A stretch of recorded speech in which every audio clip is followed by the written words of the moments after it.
Hello, everyone. This is WGM Sabina Foisor. Very excited to be back commenting on the 126th edition of the US Open. It's been a while since we had commentaries here in on US Chess page, and I'm very excited and grateful to US Chess for having me once again. This year's edition goes back to Michigan. The event takes place for the entire week. It started today and it goes all the way till next Sunday when we'll find out the winner of the US Open. So August 3rd till 9th in Grand Rapids, Michigan. I will be commenting on all of the 6 rounds of the Invitational tournaments, and then we'll move on with the final 3 rounds of the US Open. Of course, if I see any interesting games from the US Open, I'll be super excited to discuss them with you. And as always, be sure to stay tuned for daily recaps of the tournament with some of my favorite moments and great articles by JJ. So, how is everyone doing? It's been truly truly long since I caught up with many of you. Let me tell you a little bit about the tournament. So, if you've missed the article that was posted on US Chess, I'm going to share it right now. And if you hear in the background, my cat is going to join at some point and say hi. First of all, please do let me know if you can hear me, just to make sure the voice, you hear the kitty. Yeah, I made sure she was happy, but she will be okay. Everyone can hear me. Great. So that's a good thing. Okay. So if you missed the article that was posted about the expectations you may have from this year's US Open, I have just shared it in the link below so you can catch up with the event, the various schedules. There's a lot of information about side events as well. So, for many years, the invitational tournaments have taken place alongside the US Open, and this year we actually have a new one, the first Maurice Ashley tournament for players up to 3rd grade. We are not broadcasting that specific event because I was told it's played in a different location, but I'm certainly hoping to get some of the games from that particular event, and maybe we'll discuss them too. But mainly for the first 4 days, we're going to focus on the invitational. So it's the representatives from each state have the opportunity to fight for the title of the champion of champions in each one of these tournaments. So we have the Irwin, which is the senior state, the tournament of senior state champions. Then we have the Denker, which is the high school state champions. The Haring, which is the girls state champions. The Barber, the middle school state champions. The Rockefeller, the elementary, and then there was also a Blitz tournament of state champions, which is named after FIDE master and very famous name in our chess community, Sunil Veramantri. And of course, as I mentioned, the latest addition to this year's US Open is the first Maurice Ashley K3 state national tournament of K3 state champions. There will be quite a number of side events as well. But I'm very excited, probably as you are, that the games have started, so we can already discuss what's going on. You might notice that if you go on chess.com, and I've also pinned to the chat the 2 links for the tournament. Are they still pinned? They should be. So there's a link where you can follow the US Open games, and then there's a link where you can follow the state invitational games. We have 3 games from the Irwin, 3 from the Denker, 2 from the Haring, 2 from the Barber, and 2 from the Rockefeller. Right now you're looking at the gameplay between Grandmaster Jesse Cry and Ariel Levy.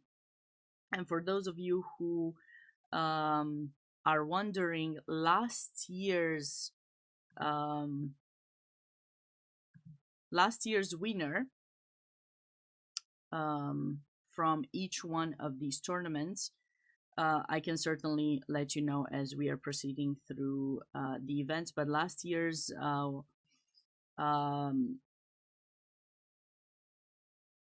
winner was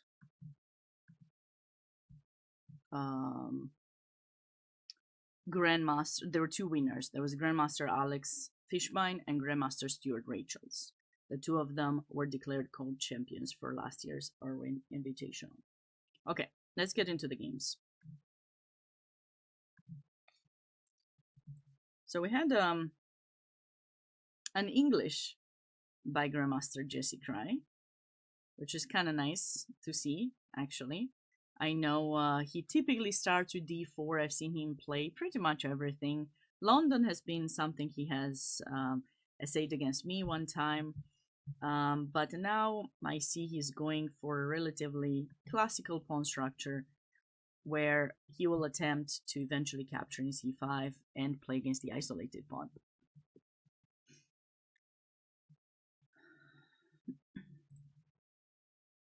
So typically in this position, a6 is played in order to allow, or not to allow actually, to stop white from playing bishop b5.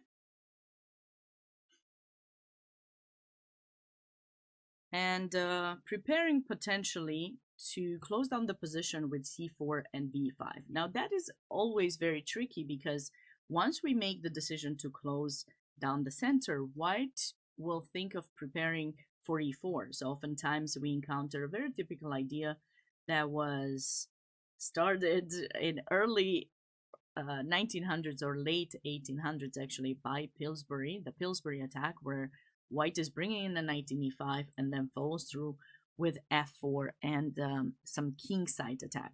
So this is certainly going to be something very, very interesting that we'll see potentially if c4 is played. But he decided to take immediately. Now this is generally a move that white is attempting to hold on to, let's say, because if you capture too soon, black will develop the bishop immediately. So a lot of the times when I'm teaching, I tell my students, hold on a little bit, develop a bishop, make some more useful moves, as you want to make black develop the bishop first and then capture. But then again, like I said, black can change their mind and push c4 or take. So it looks like Jesse has decided to capture, bishop takes e5, so we'll probably see now a move like bishop d3 or bishop e2, developing the bishop, castling, and white is going to put pressure on the isolated pawn and maybe create some kingside attack. Let's move on to the next board, which has Michael Carey against Grandmaster Dmitry Gurevich, and it looks like they went for potentially a Catalan, but c4 was played right here. So on a transposition, we got this. You can get the Catalan on various move orders. Some people even wait a little bit longer. Some people play c4 earlier. But it is fair to say this is a Catalan. Queen c2, very typical. And c6. Often I was asked, why does black need to play this move c6? Because generally, we're trying to close down white's very strong fianchetto bishop in g2 and strengthening the center, but obviously it does restrict black from the development of the rest of the pieces. So a lot of the times black would love to consider playing moves like c5. But the thing is, because black is lacking space and this bishop is struggling with the development, it's not going to be so easy for black to really let's say, hold on to the position that easily. Like oftentimes we can capture, and then we can continue with knight c3, rook d1, and eventually white will again capture here. And similarly to the previous game that we looked at, you can see that white is going to be able to to put pressure in the center. And here, if we compare the two games, because it's a really nice kind of idea you want to keep in mind, white's bishop is placed in e2 in this position as opposed to fianchettoed in g2. So if that position with an isolated pawn were to happen, then you can say clearly that white's much better placed in this situation than they would be in the other one. And this is one of the reasons why black chooses to play the move c6 and not rush with other things. Obviously, there are some possibilities to capture in c4 too, which many have tried. And the purpose is, if the queen recaptures, then we're going to go c5. So that way we are avoiding the creation of an isolated pawn. All of these things are very important and nuances that you want to know in those kind of openings that don't have super strict, let's say, theory. So you want to be aware of those changes. All right, so knight bd2, and the game is just the game is just starting. We'll see.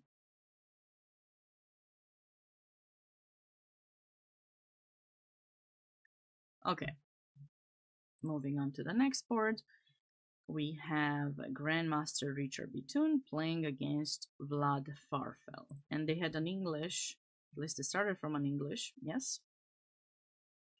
d4, queen c7, transposition to some kind of an old Indian, I would say, basically, right? So here, knight f3, I'm anticipating bishop e7, castle, castle, and then we'll have to see if white is going to attempt e4 and take a little bit more control over the center, or will be more flexible, keeping the pawn in e2, and instead play moves like queen c2, rook d1. This bishop can be fianchettoed here or be developed in g5, while black eventually will try to find the right moment to either advance these two pawns and create this great chain that's going to be unpleasant for the bishop in g2, or simply maybe make some trades in the center. But I can tell you for sure that d5 is certainly a move that you want to see happen. How many games? So right now, I don't know if they will add some more. I haven't had the chance to catch up with anyone on site too much yet. But we have at this moment 12 games from the Invitationals. Okay, I'm so sorry. Something's going on with Regina. So we have 12 games from the Invitationals, and I believe we also have 12 games from the US Open. So that is what you can expect today. And you have the links being pinned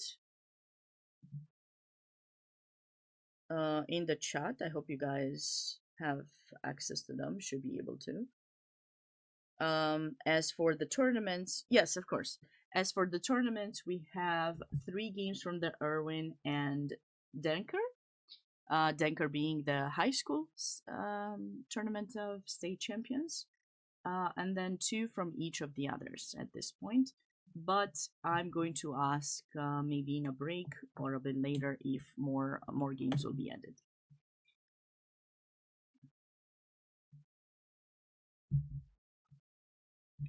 Okay. Let me know also where you are from, whom you are rooting for in any of these tournaments. Yeah, so we have quite a number of strong players competing this year, and of course, you know, we don't see the list online, at least. We don't have access yet to the list of players who are going to join. So, as you may remember, for many years, the US Open had 3 different schedules. There was a 9-day schedule, a 7-day schedule, and a 4-day schedule. So everyone could choose the different schedule based on the availability. Now the tournament has gotten just a little bit shorter. This time is only 7 days. So you can play 9 rounds in 7 days, you can play 9 rounds in 5 days or in 4 days. All the tournaments will merge on Friday, August 7th. And that is when we are going to focus even more on the US Open games. But certainly already now, I know we can already look at some pretty strong players who are competing in the 7-day schedule of the US Open.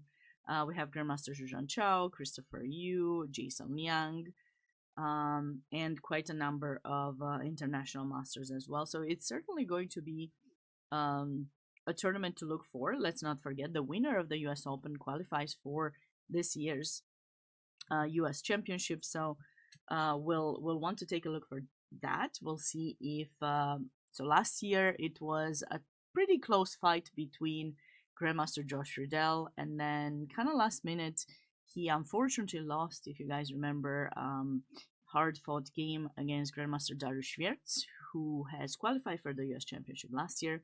We'll see if Dariusz will be back this year, or who's going to be able to keep their nerves until the very end and take that very important spot to qualify for this year's US Championship. May the best player win, totally. I agree. May the best player win always.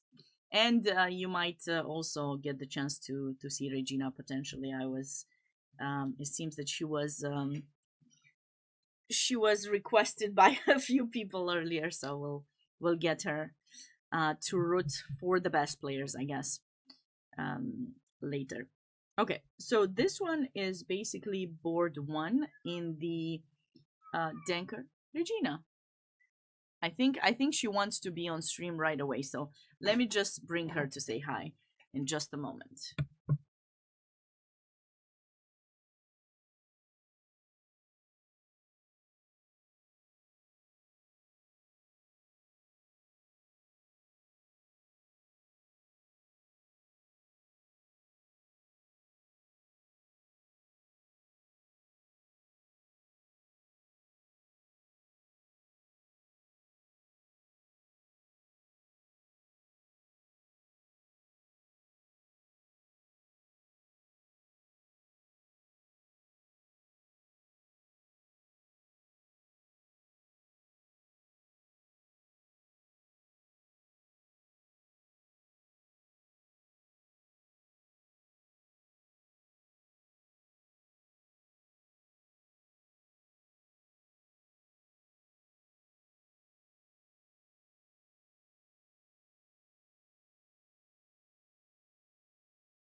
Here she is.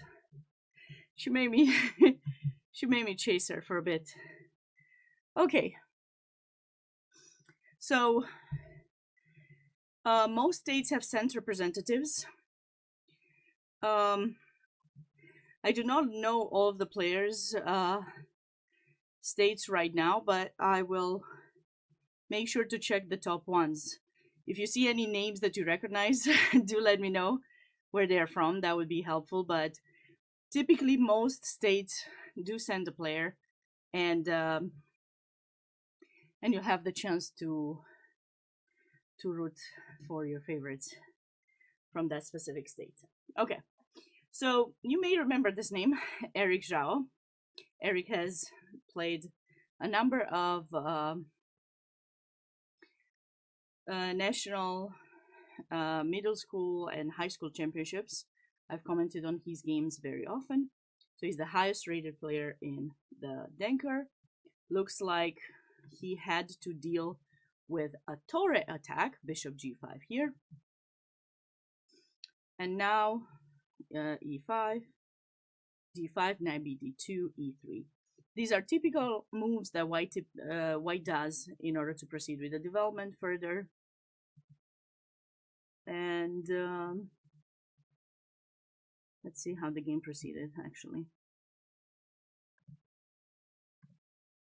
b6, c3. So white simply strengthens the protection of the pawn, and also a lot of people think they just strengthen the center, but the pawn is already protected. Basically, the idea is c4 is going to be met by bishop c2. White wants to keep the bishop on this b1 h7 diagonal to support the push of e4 later. Okay. Knight d7, castle, and we have this current position. So generally for those people who are wondering, the London, the Torre typically have the strategic idea where we want to try to kind of, take care of all of our pieces. We're not going for the space right away, but we're trying to develop all of our pieces. And then a lot of the times we are setting up a knight in the middle of the board on e5, and then we support it with f4, following up with some kingside attack. A lot of the times we have a rook lift with rook f3, h3. Other times we have the queen coming to f3. So it's definitely something that you see happening a lot in these types of positions. So if I were white, personally, I would play knight e5. A lot of the times queen b1 is an idea, but since black hasn't castled yet, I don't necessarily see the point of playing it right away. The queen can also go to e2. And then eventually we can support an e4. But I personally like these plans with knight e5 and f4 much more. Okay, so let's see here. On the next board, we've had a Sicilian. All right, between International Master Julian Colville and Mohammed Azimzadeh. So it started as a closed Sicilian and transposed into an accelerated dragon Sicilian. Bishop e3, d6, queen d2, f3. Okay, castle, long castle, bishop d7. If I'm not mistaken, generally people are trying to play this line with d5. Or you can also capture, and then go, but this is a very old line. Bishop e6 or queen a5. It's something that I've seen in the past. I used to play this myself as black when I one time decided that I'm going to study the Sicilian and play the dragon, but unfortunately I haven't had that good of results. But I think d5 is the more of the main line here, and after pawn takes d5, knight takes d5, knight takes c6, pawn takes c6. I think it's bishop d4. There's a line where you take this pawn too, but I think this probably you guys have seen it, where this idea I think has been shown to have to be more pleasurable for black. I'd say bishop f5 followed by pressures here. Yes, of course we win the queen, and black should be slightly better. So a lot of the times white doesn't take the rook anymore. They play queen c5, queen b7, and the game goes on. I think there's more theory going on here. But it looks like in this particular game, black decided to play the move bishop d7. I know.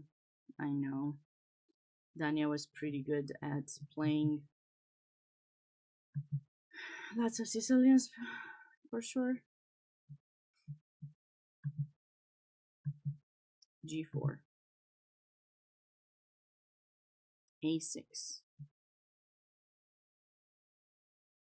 It's probably too slow here, I presume. Rook c8, queen a5, b5. Sometimes people play b5 very fast. There's knight e5 too, if I'm not mistaken here. They can help black. But yeah. h4, h5.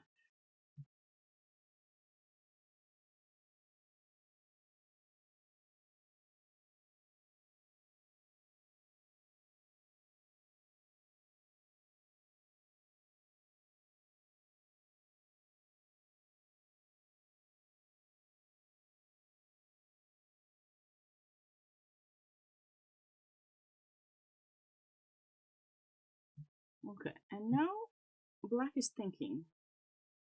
Black is thinking in this current position, but okay, the engine is already helping us a bit here, but you know how it is in Sicilians. I mean, it does change quite a bit. One mistake and then your advantage is gone.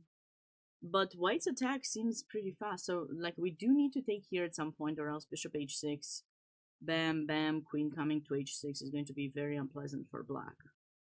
So, what would be a better arrangement here?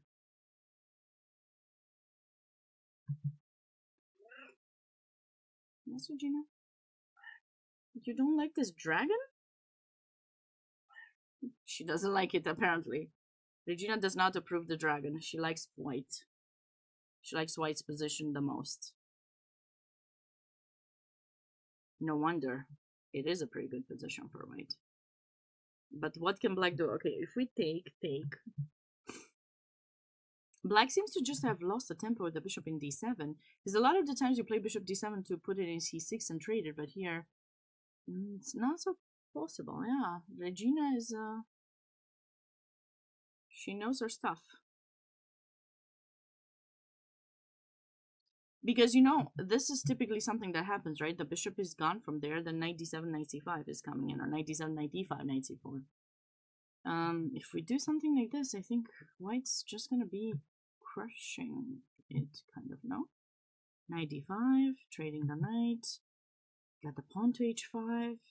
You know, a lot of the times I've seen people attempting, so after h4, just simply attempting h5. I would try that personally, because in case of capture, we're capture with the knight, and at least we are keeping the file from getting opened, so things are going to be a bit more difficult, I guess, for white to really build through the attack. But there are ideas with knight f5. There are ideas with rook g1 and knight f5. Okay, we'll be back to this game. Let's catch up with the next board, which brought us a Caro, looks like. The main line of the Caro, classical variation h4, h6, h5, knight f3, very typical. Bishop d3, and this is it. This is the current position that we're having right now between Vishrut and Jesse. I've played this many times with the black pieces since I'm, you know, typically like a Caro player a lot of the times. Bishop d2 is generally what I've faced, or bishop f4, but generally I think bishop d2. Okay, knight d4. Knight d4 is another idea. This is actually quite interesting. What you do with this move, you're trying to trade one of the defenders. If black chooses to castle short, white will prep a g4, g5 idea eventually. So,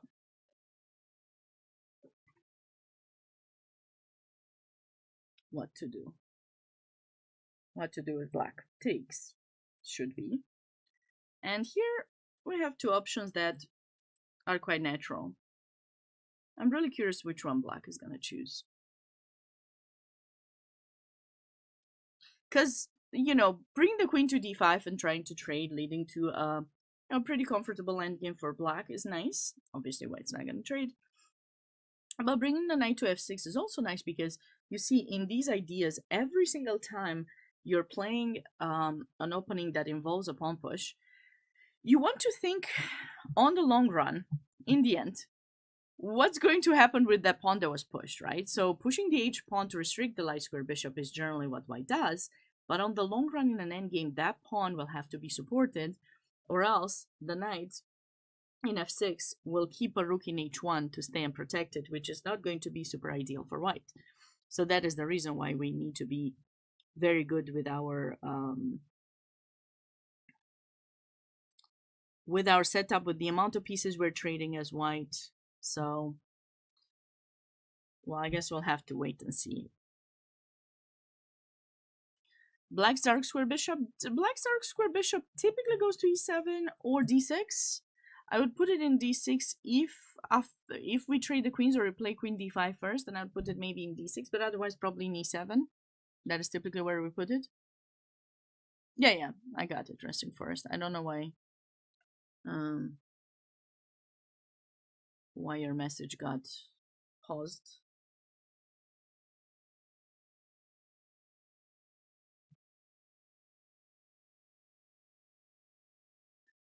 Would you guys play this position with the white pieces or with the black pieces? I'm just curious.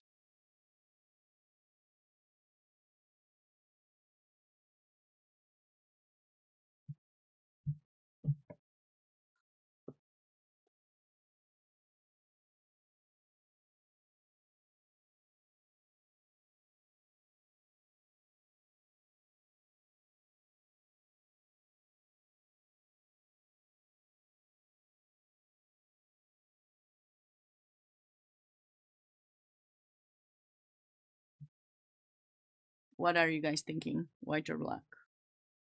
If you're a Caro player, you have to say black, obviously, but if you're not, I guess you might still want to think about what to do.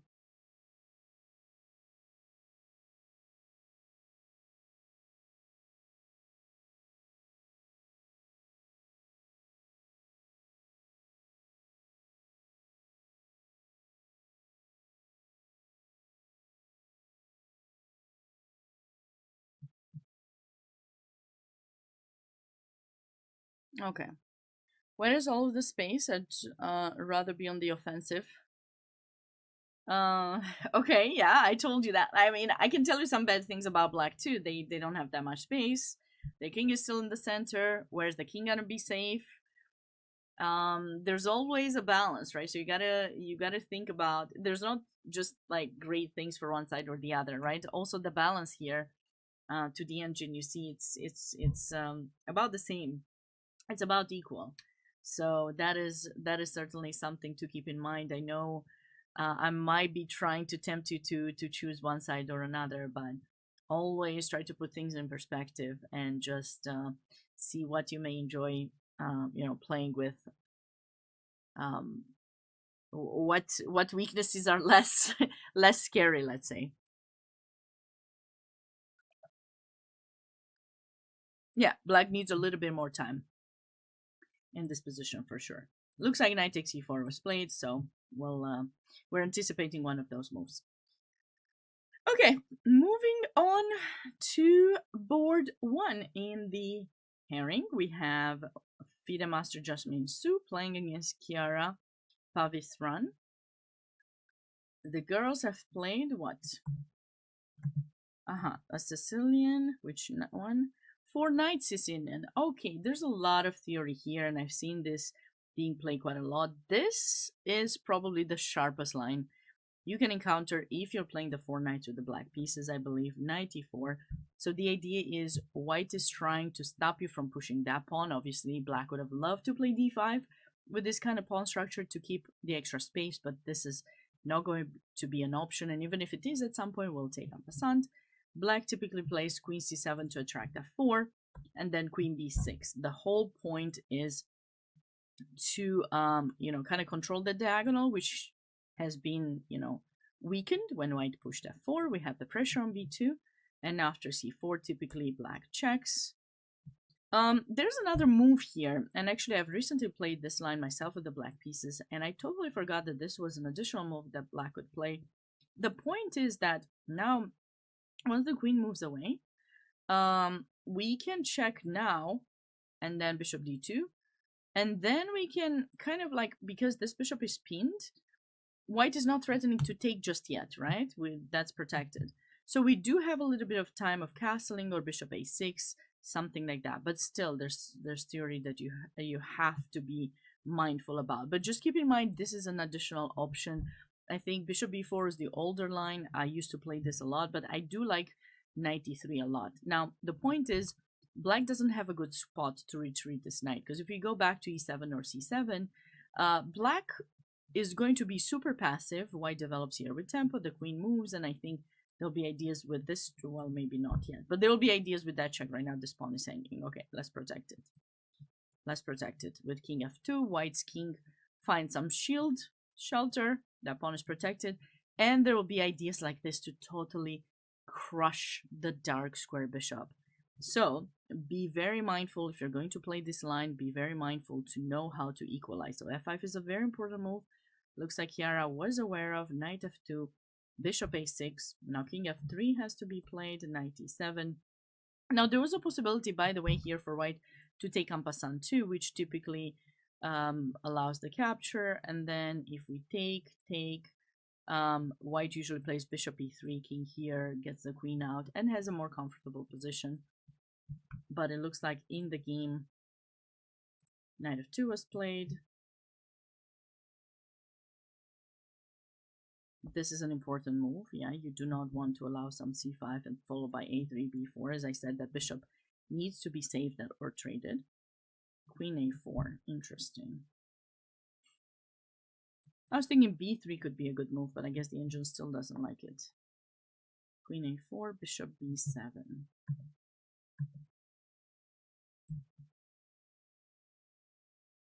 Queen b6 seems fine too, right? Because if you do this, I think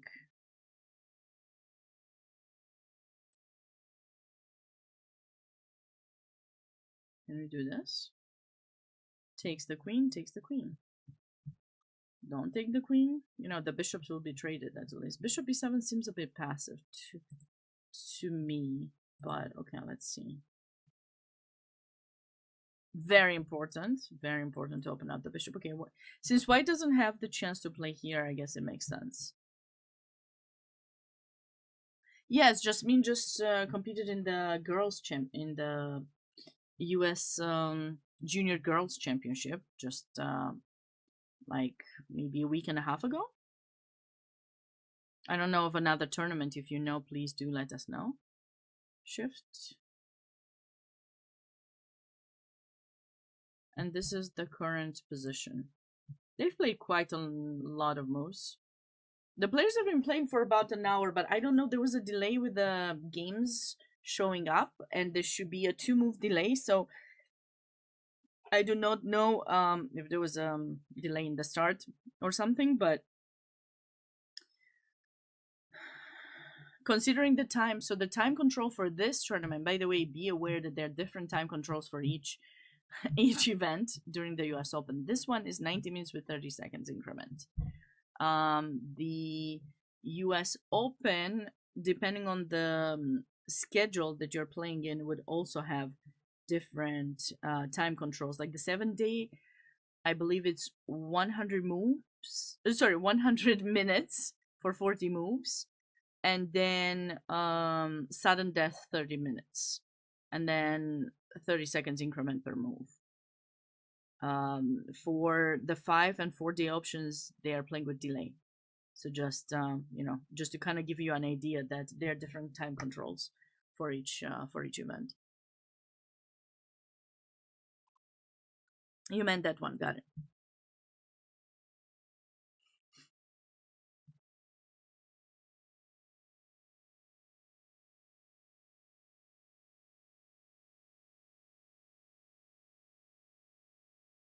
Okay.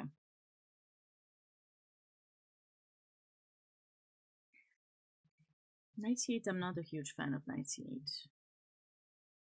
Obviously black will try to find a way to push there.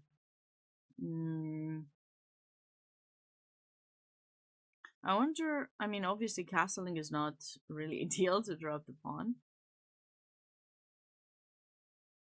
Sometimes things like this could work, but okay, that in this case that pawn might be dropped. My idea was going to be rook a6 and then kind of switch over the queen and the bishop or something.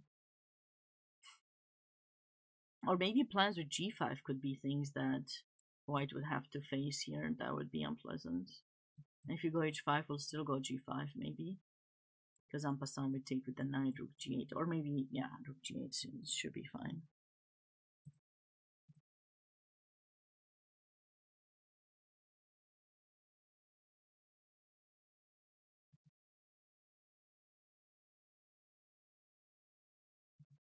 Yeah, white enjoys a more comfortable position because of the extra space and obviously that pawn being weak. So Should we anticipate rook d2, doubling up on the d file? Bishop f3 is unpleasant. Well, it doesn't need to do too much necessarily, but sometimes when you're playing a low-rated player, you do want to do things. I know from own experience, you know. I used to say, just gonna sit and wait for them to make a mistake, but will they really make a mistake? I don't know. Okay, so we have Olivia Lin against Chloe Gao, and the players are following some main line of the Alapin. Takes. Oh, knight f3, actually. This is interesting. Yeah, knight f3 or takes, I guess. You can transpose, yeah. We transposed. Obviously, that drops the knight. Ah, knight takes c3. Interesting choice by Chloe. I think I'm a bit more fond of this first than takes. Does it make a difference? Let's think about it. Maybe it does, maybe it doesn't. I believe it does because maybe white can play d5. And she did play d5. But in the other situation, you see, move orders matter. In the other situation, this wouldn't have been possible because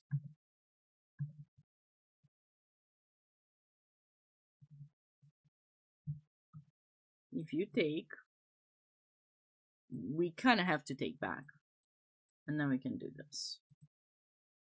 Certainly, white can trade queens, no cause for alarm or recapture, and then at least white will have some slightly messed up pawn structure, no? Okay, but d5, this is probably still theory e4, knight g5. Keeping the knight threatened, having some ideas like this, but also f7 is weak. d4, checky.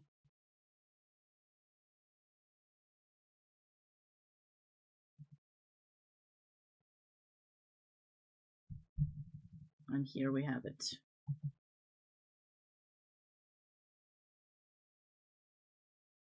Wouldn't it be nice to have a light square bishop so we can sacrifice an f7? Although, of course, there's no mate.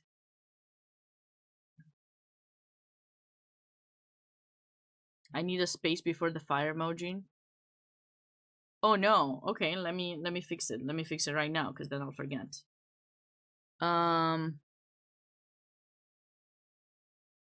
Dirke, hey, how's it going?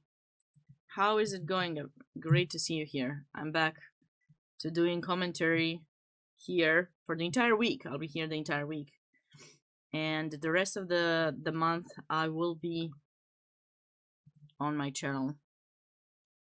Very late for I'm still recovering from which command was that? Event? Okay, for the event. Thank you for letting me know. Okay, let's see. I need a space before the fire. Here, probably. Oh, looks like I deleted the fire. Never mind. I tried, but I guess I forgot. Okay, I'm leaving 2 spaces. Save. Let's try it now. Does it look good now?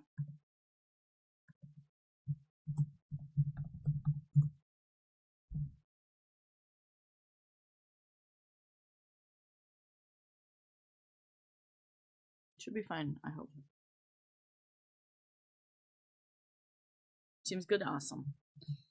Thank you. If you catch anything else, feel free to let me know. I was trying to update as many as I could. Fire mode.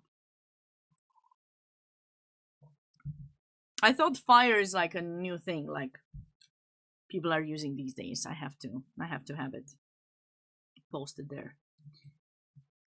Okay, so how are you thinking about this position? How are we feeling?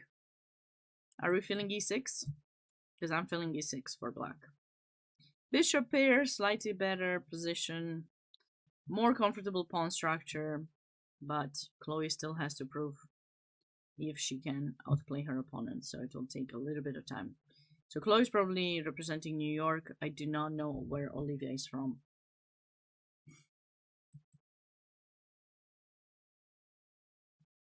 Sacrifice the rook.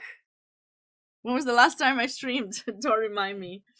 It was impossible to stream. This summer has been super packed for me. I've um done a lot of I've taught a lot of camps.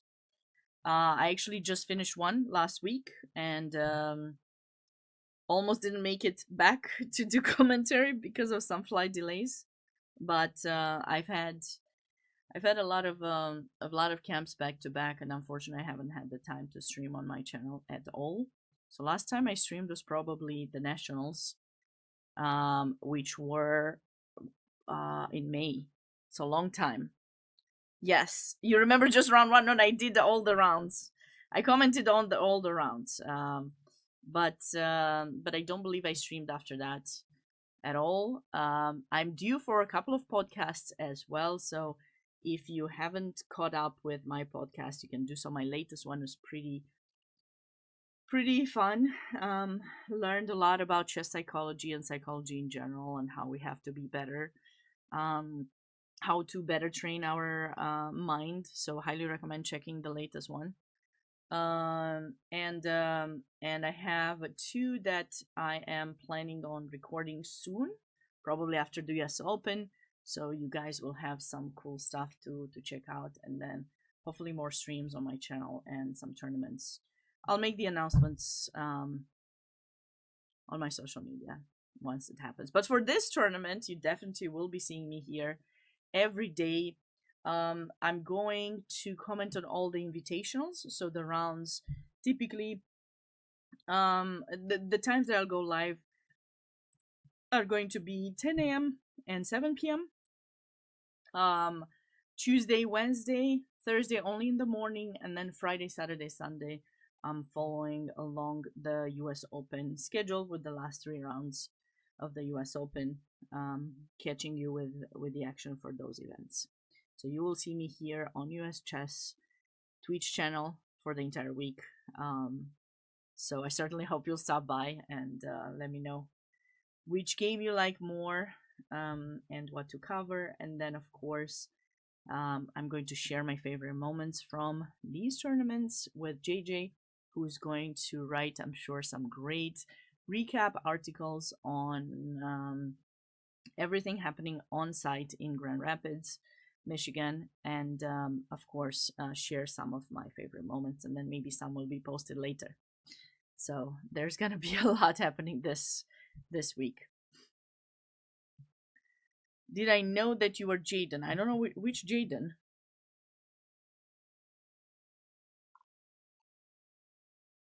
She's headed to NYU after this tournament? Oh, I see. Nice. That's very nice. By the way, in the ladies section, ladies, in the Haring Tournament of Girls champions, we have some very strong players from many states. I saw a lot of names that I recognize, some of whom I even played against. So I'm looking forward to discussing when we see them. And then I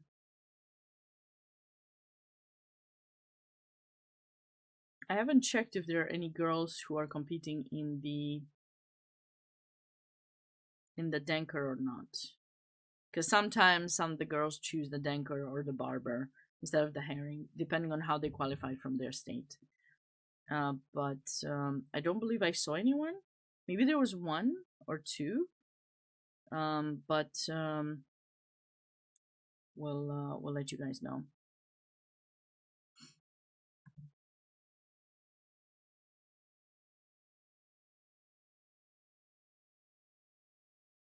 Ah, you meant if I remembered that was your name? I did not. I'm sorry. I don't remember everyone's names aside from the. I remember the username, but I don't remember the names of everyone unless I actually know you maybe in person. I'm sorry about that. I try to keep up. I promise, though.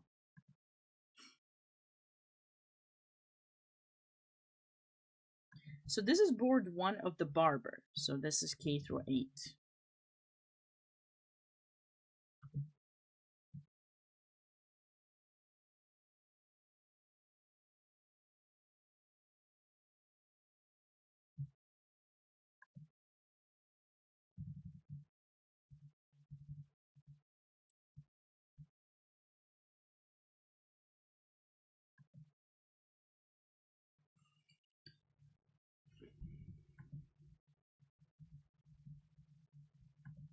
I'm not very familiar with this particular line of the Scotch because a lot of people play bishop e3, of course, here.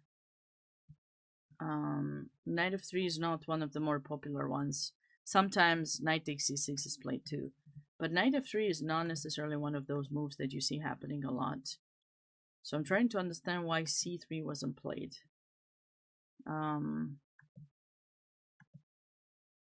Knight bd2 is interesting because if we do end up chasing this bishop away, maybe we can play some a3 b4, but it will take time.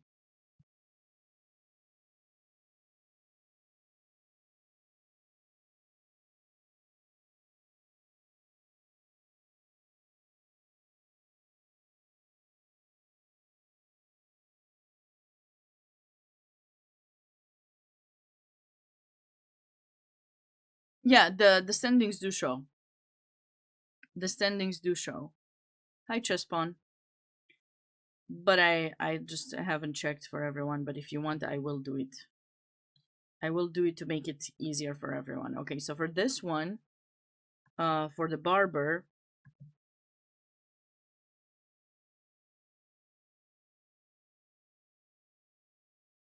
we have Harshin, who is from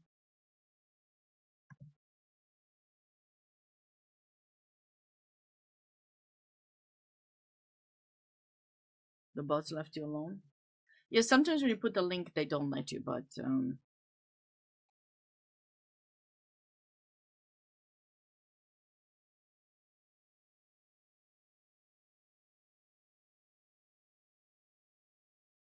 I'm sorry, sacrifice the rook.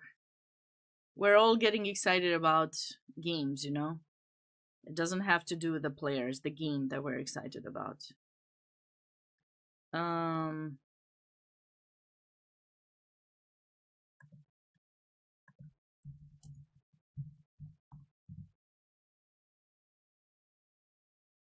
So I believe he's from New Mexico.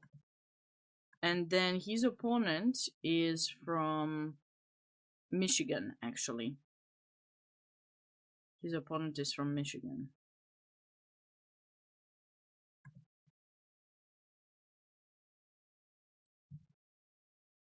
I do like the setup that White has gotten here, but you have to be very careful for potential sacrifices here.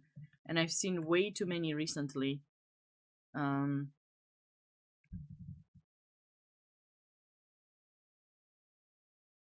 Knight takes e2, queen takes e2, rook e8.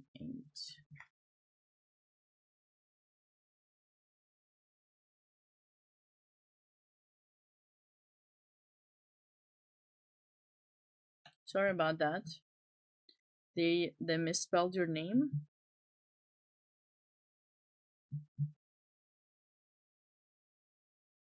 Let me see if I remember that game.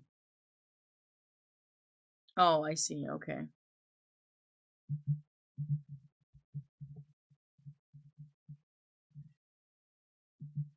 Well, sometimes people make mistakes. I was just listening to this podcast about us making mistakes, and it's nice when people accept they made a mistake and they fixed it. Anyways.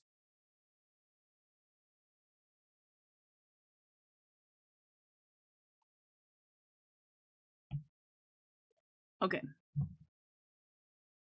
Can White capture this pawn is the question. Because this is getting interesting at this point.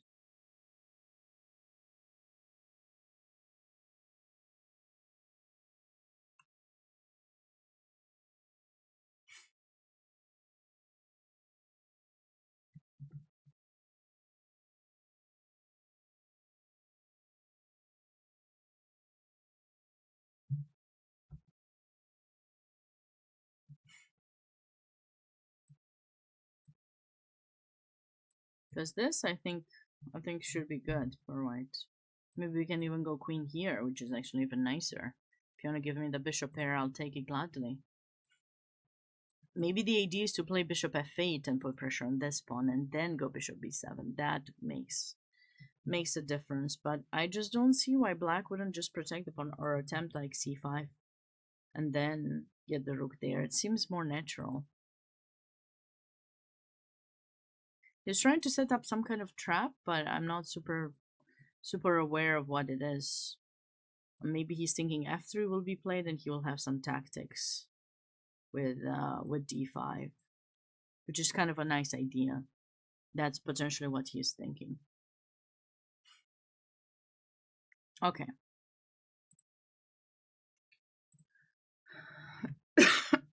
So for the next board, we have Sam, who is from New York, and his opponent is from West Virginia.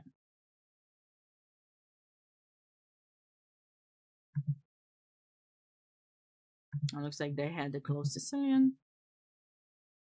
Oh, transpose. I guess it was unclosed.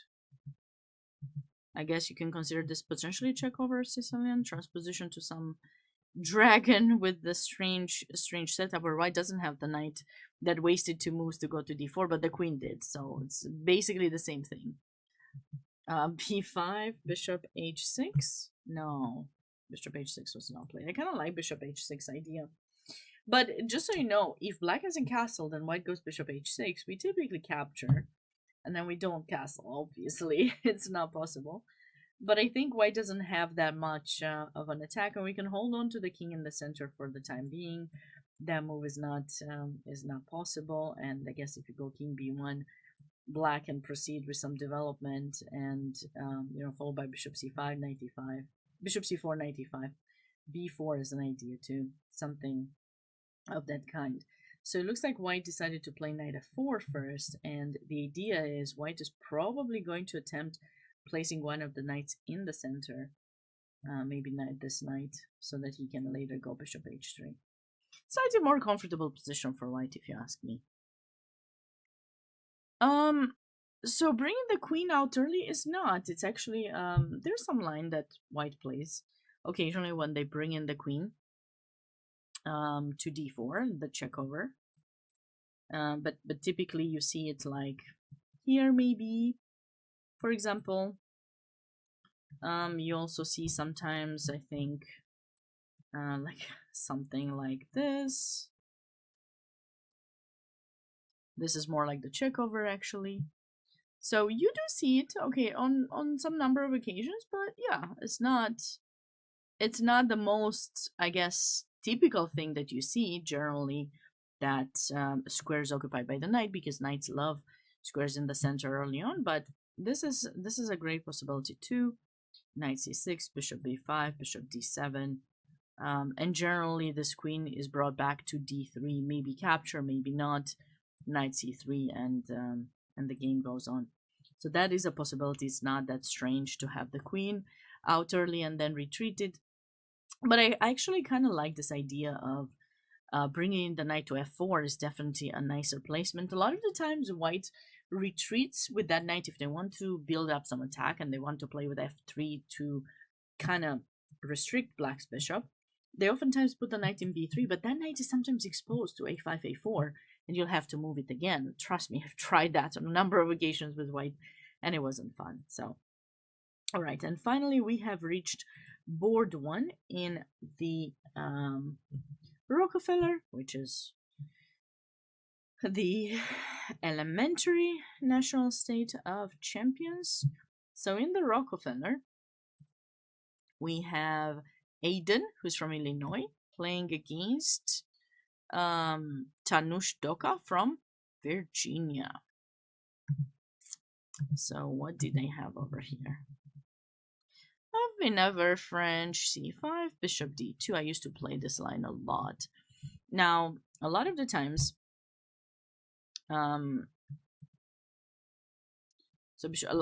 white plays a3. It's the main line here for white. The idea is to grab black's best bishop in the French, which is the dark sword bishop, and then just kind of proceed with moves like queen a5, queen e4, make sure this pawn doesn't advance. That would allow white's bishop to get there. So we go queen a5, we put pressure here.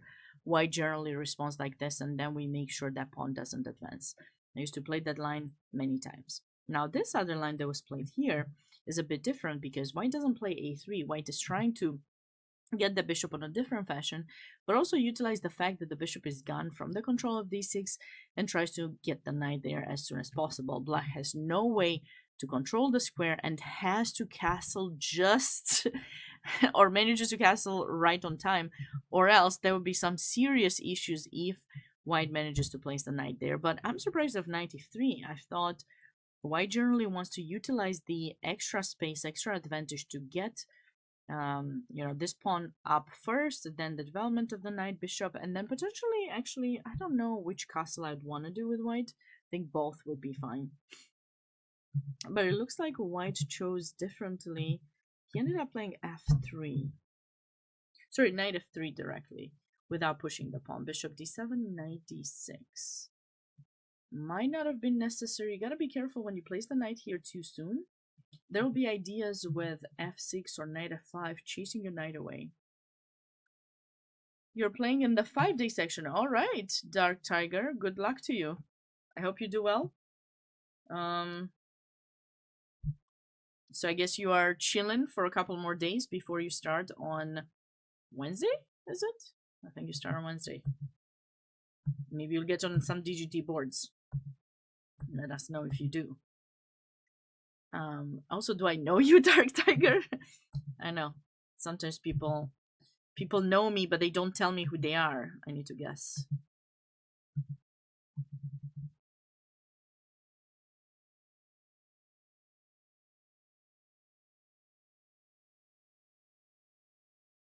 You're a d4 player? You and me both. You and me both, Arthur. D4 is my go-to. My go-to move, but here's the thing, very important advice to many of you. I believe it is important to know more structures. So though, yes, you're going to learn your openings faster if you're only focusing on them. You might not understand them fully because there's a lot of intertwinement, I think that's a word, between various openings. E4, D4, C4, knight F3. You get into similar pawn structures, and you do want to have a little bit more knowledge into things that you don't play also, because ideas sometimes are repeating themselves. So you want to make sure you're looking at games that show those and pay attention to pawn structures. There are quite a few books out there that are describing pawn structures that help us understand how to improve, but it depends. It does depend on how much time you have to spend on chess, how passionate you are about the game, and so on and so forth. I try to look at everything, because you never know when suddenly I'll wake up one morning and I'll be like, yes, today I'm going to be an E4 player. I'm going to fully study everything, and I'm going to become an E4 player. So I'm definitely considering everything. Or, sometimes you just see some pawn structure that you really like, and you're like, oh, I'm going to get into this, study this specific opening, and I'll be good at it. Okay, so here, the resulting pawn structure, though it was a French, but it also looks like a Sicilian somehow, and we get some great pawn structure here for black. I really like black's position. I do want to see these pawns advance. Obviously, b2 is a weakness, but if you do play b3, the dark squares will be weak. But black doesn't have the dark square bishop, so who knows? Maybe c5, c4 will happen. And hi, everyone.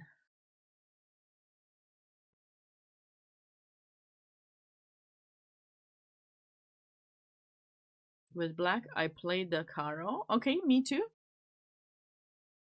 Ah, okay. I understand. I understand that seeing the light square bishop is hard. That's why I'm suggesting the pawn pushes. That's why I'm suggesting it. I used to play the French. I switched to the Caro. Now I feel like I want to go back to the French. Sometimes you're just having too much of a specific opening. You want something new. I don't know. But how do we feel about this? How do we feel about this these pawn pushes? I think we're feeling good about it. Should be goodie.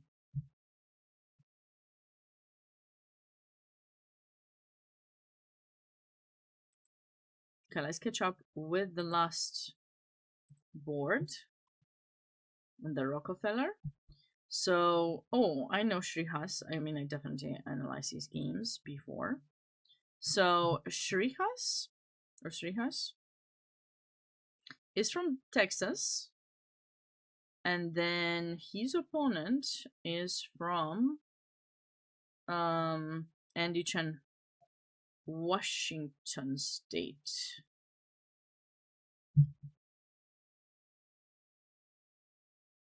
There's someone from Florida, Yisha. I don't know why he's not on the DGT board. I don't know what happened with that board.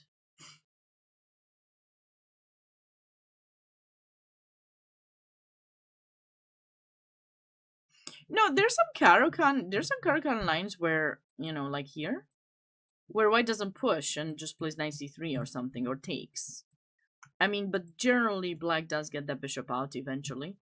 But there's some lines where black doesn't really get the bishop out also in the Caro-Kann. So yeah, I think generally with the black pieces, this is the biggest weakness. Piece-wise, if you ask me, almost in all openings that are all defenses that you can choose. G6, knight c3,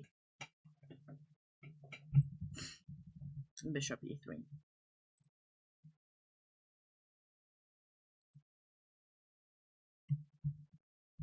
Okay, d6. So we have an accelerated dragon pretty much. I don't think they followed the main theory here. I don't know, this bishop b5 seems a bit out of the ordinary. And white shows a pretty safe, I would say, are not expecting much from this. White is not expecting much from this dragon. Because short castle, not long. Oh, e5.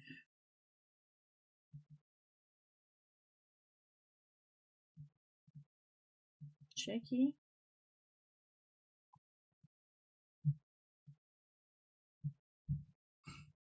Yeah, central pawns. I told you, central pawns. Yeah, so pawn structures are important. So you see similarities between e4 and d4, and then you figure out what you wanna do about them.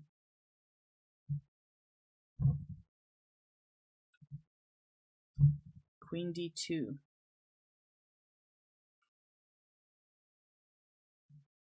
It's probably the engine is expecting something like this for white instead, just kind of rook before queen. I think queen here makes black's life easy to defend. The pawn, I mean, with the rook there, you can do kind of similar things. I wonder if some idea like f4 could be possible. But I think I'm a bit much, but no, I'm not a bit much. Ah, I can still have some ideas. This summer has been really scary for me. I've lost pretty much most of my rating. And with that, my confidence. So in case you see me more cautious than usually with my commentary, you should know why. I'm mentioning it. I'm mentioning it once so that, you know, you don't think it's something is too wrong. But it is. It is kind of wrong. But don't worry, guys. The great lessons that chess gave us is that you always come back. Maybe not always, but you have to push yourself to come back. It should be something you're fighting for. So knight g7, queen d2, and then we got the pressure. Bishop e7, f4. So f4 was played, but yeah, I kind of liked it here because I think my idea is to have this option opened to be able to play e5. So like I was thinking bishop takes, and if you go bishop e7, this is pretty much what I wanted to do. See, so there's no need for the queen to go. It just seems like it's a waste of time. And obviously you don't need to take, but I mean, if you take here, the knight will take, and then these things will be hanging again, and then of course there's the pressure on the d file. So I do like this f4 actually. It's not a typical move.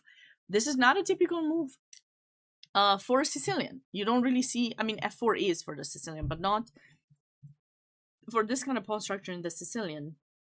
Or King's Indian, which is kind of look-alike, right? For black's pawn structure is King's Indian look-alike.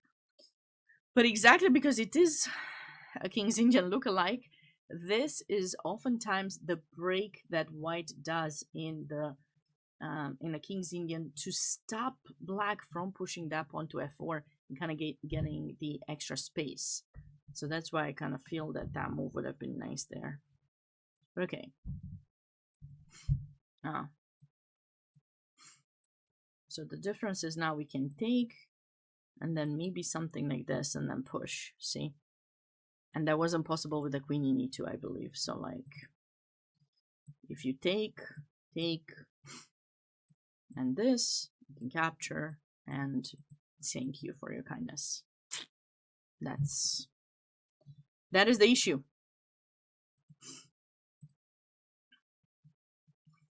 Queen d2, so the current position is this one.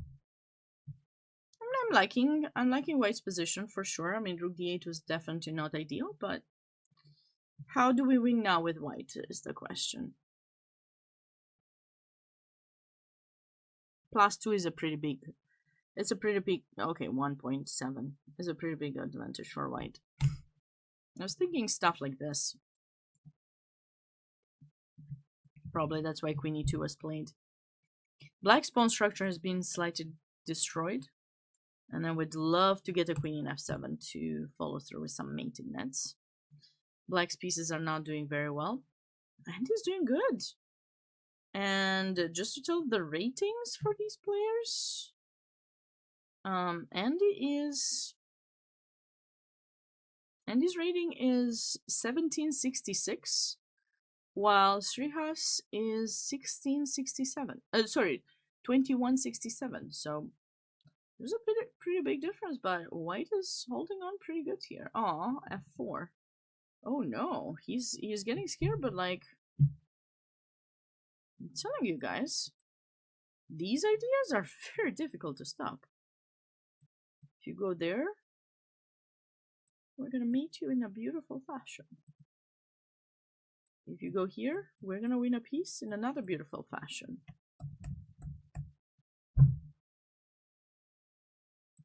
You can't move the rook as this is saying. I mean, I don't know. How can black 96, but then we sack, right? Queen c4. It looks scary. It looks very scary.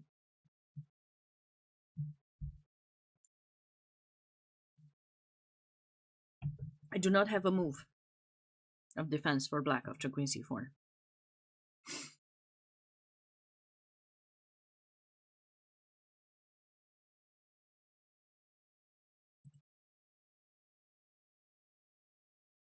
Okay.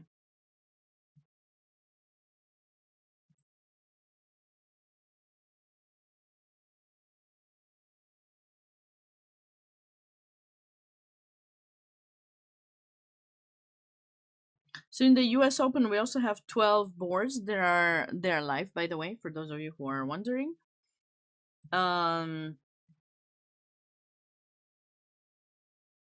There are 4 GMs on the top board. So we have Grandmaster Zhuzhan Chao, who also has won, I believe, the Grand Prix event over for the past 3 years. Grandmaster Christopher Yu. We have International Master Jason Liang, Grandmaster Rahul Sirachav, FIDE Master Seth Homa, FIDE Master Donald Johnson. We have Grandmaster James Tarjan, a name that will often remind us of Bobby as well. So I do not know if you guys wanna. Those games are also in progress. The positions look relatively balanced. I think there are some interesting attacking ideas as well, which we might be able to catch up with a little bit since we're here anyways. Let me just switch the scenes to those and see. We're not going to review for the US Open. We're not going to review all the opening unless I see something interesting. But I do want to kind of take a short look at what's going on. Since we have a few grandmasters on the top boards, this does look like a really nice position for white, probably coming out of a Dutch. You can tell from the pawn structure. You can try to guess what opening it was. So when you see a pawn in f5, and this one here, likely it was a Dutch. White's position is definitely more comfortable here. So we're expecting a win probably soon. The Dutch, Denker is happy to see the Dutch. And it's like the normal, it's not the Leningrad one, I think. I think it was the normal Dutch. Yeah, it was the normal Dutch because the bishop is not being get it. Actually, black, I mean, considering the big rating difference between the two players, and these ratings that you see are probably their FIDE ratings, although the tournament is not FIDE rated. But looking at this, you can clearly see, I mean, black has done pretty good for the rating difference. He's gotten a pretty decent position. Grandmaster Christopher Yu is playing against Erling Ryan Lee. Is this the current position? So this is the current position. Okay, the white is dealing with some bad pawn structure. Dutch guaranteed point. The rating difference is pretty big, Dirke. It is pretty big. So I don't know, but we'll see. We'll take a look. But here we've got a good position for black. The bishop is better. There these weaknesses. Black has a mobile pawn structure on this side of the board, so black's enjoying a definitely more comfortable position. Now it will take a little bit of time to actually do something, but I think he's planning maybe to bring the knight in c5. Can ask this rook a question. The bishop can go to a6 too, or maybe he's considering pushing, you know, e4 and bringing in the king, and then following up with advancing his majority. I mean, there's various things you can do here with black to improve further. White is up a pawn, yeah? Am I not counting this right? I am. White is already up a pawn. How did they win it? Regina is saying hi. I can hear her. Reggie! Interesting. Wait, is this game over or? It already shows me the accuracy, which I don't know why. Why does it show me the accuracy?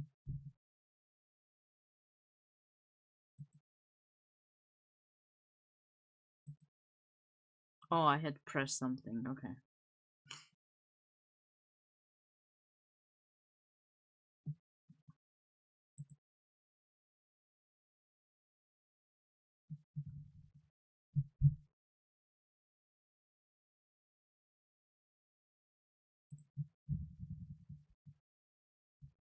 I guess white took the pawn without fear and then developed, and this is usually what you want to do.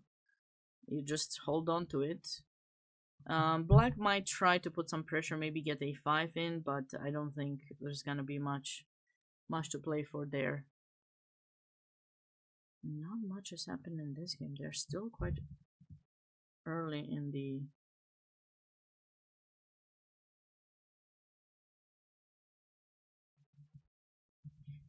So look at that, Dirk. We have a reverse Dutch, especially for you.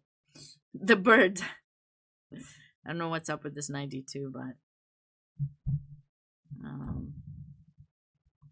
I have the feeling someone showed up late to this game, or we're not getting the moves. What did we have here? Some London system. White has gotten a pretty good good setup here. Will we have some sacrifices, like bishop g5 takes sacrifices in f7, then queen takes h7? I feel like this is something we can expect. Kind of like this move in this position. I think it's kind of a nice move.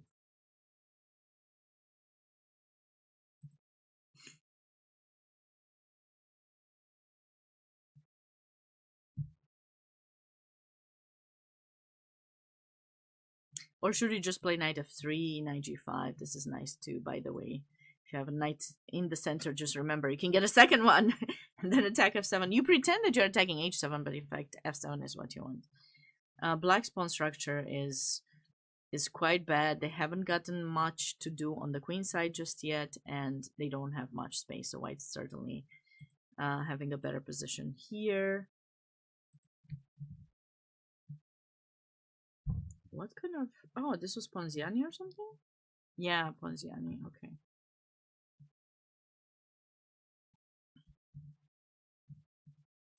Okay, I like black. I like black a bit more. This king is kind of funny. It just makes you wonder, did the players set up the position correctly? And yes, they did. The king did go there by itself. Is gonna make its way to c2 very likely, and then maybe... Of course, white would love to play d4, but I think d3 might be necessary to kind of block the checks.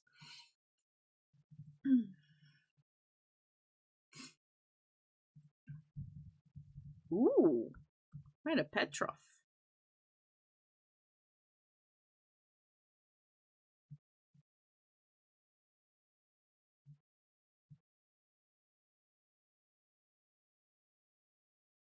So in the Petrov, a lot of the times it's a symmetrical pawn structure, so it just...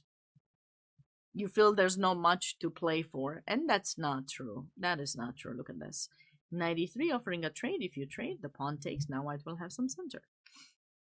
I don't like queen b3 though. Like, I'm thinking b4, b5 directly. What's the point for white to put the queen in front of a pawn that definitely needs to be pushed? That seems a bit much. I do know Julian, so I know he likes to attack. So I'm a bit surprised by the... Wait, what?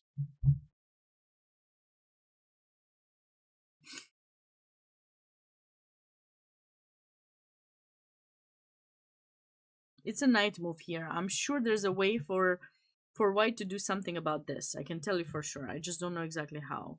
Apparently not like that. Let's try to find it.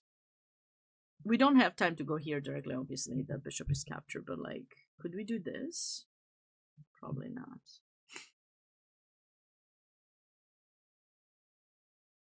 What about d5? And then if the knight goes there.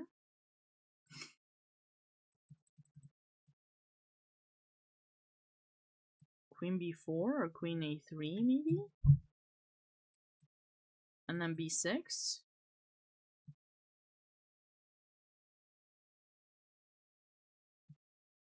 And now b4, and then white is just crushing here. Look at this beautiful idea, guys. I think this is pretty nice. I kind of like it.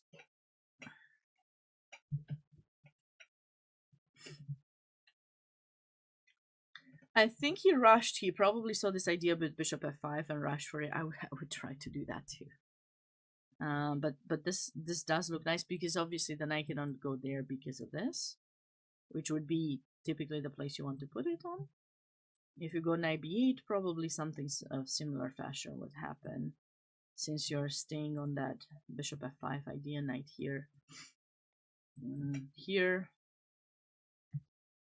What's the fastest way? Actually, wait a second. We can go knight e5 now, right? Because then there's bishop f5. It does drop 2 pieces, but knight b5. When? Ashvini. Knight b5? There was never a possibility for knight b5. You mean... Oh, you mean for white. Oh, okay, sorry. Yeah.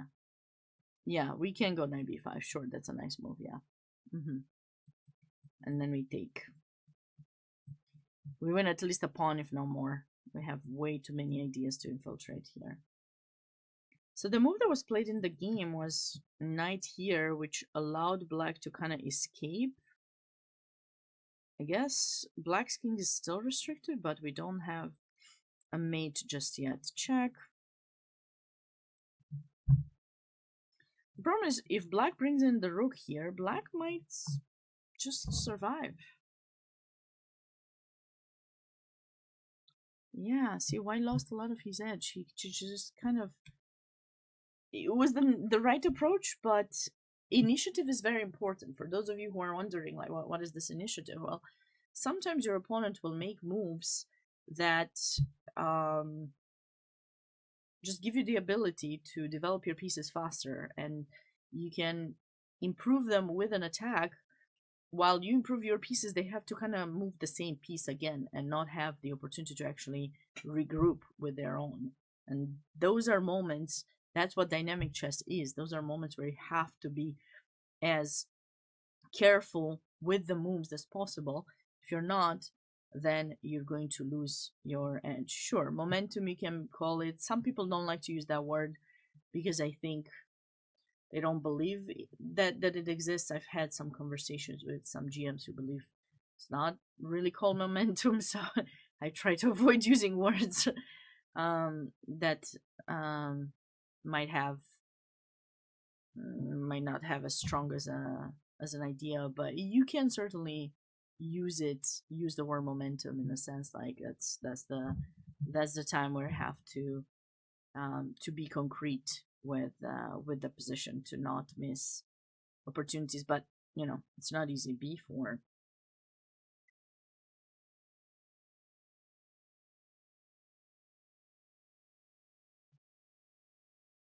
You mean my commentary schedule? Yeah, it's gonna be a very long week, like I said. So you'll see me back to streams this whole week, this whole entire week.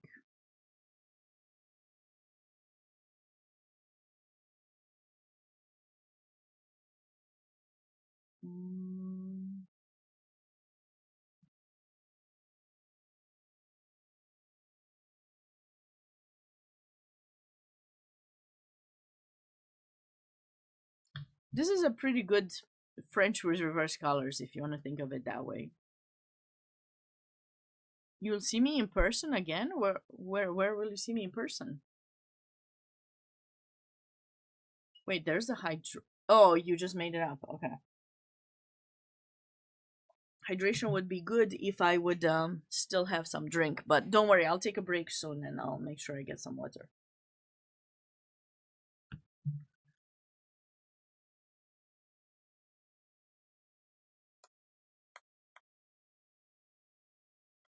So I'm actually not on site, Dark Tiger.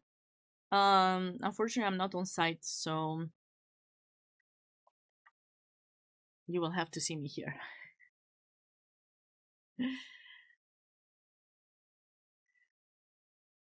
So there are 12 games in the US Open that are being broadcasted, and 12 games from the Invitationals that are being broadcasted at the moment. I'll make sure to ask whether they will bring in more, but I believe likely this will be it. I'll have more information about it later or tomorrow. So there are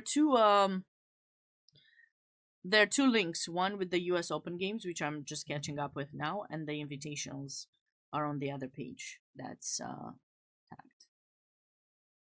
12 is enough. I mean, it's the top players in each one of the groups, so yeah, for sure. But there's always a lot of nice things, and I know people like to play on a DGT board, so gladly sharing my knowledge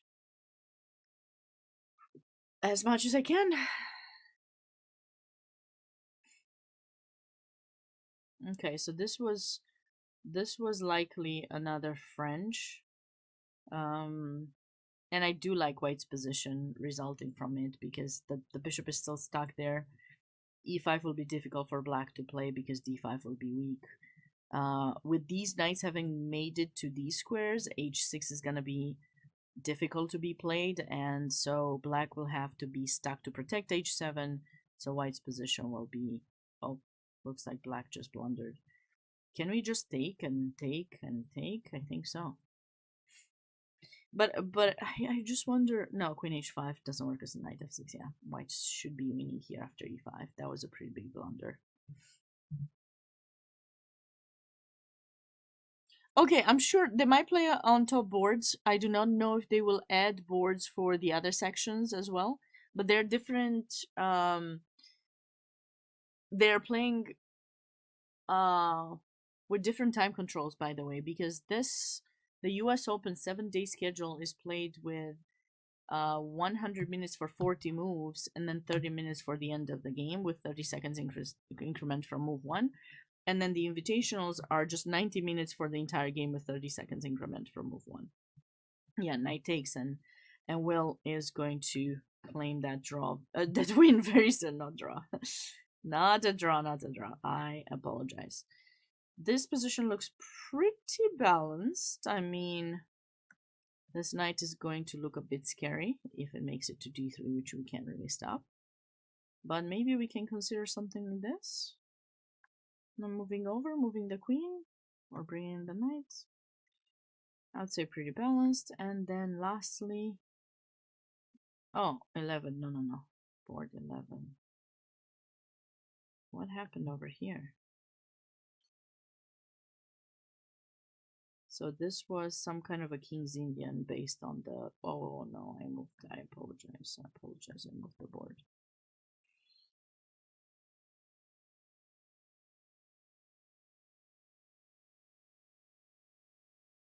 Nope. I think it's like this. Perfect. I do not know his FIDE rating. I'm sorry about that.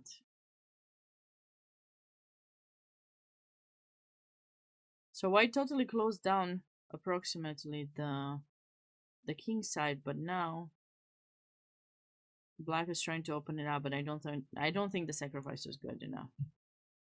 I don't think that was good enough. Maybe queen f2.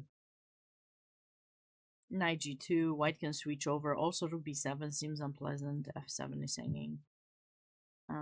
White's doing better here for sure.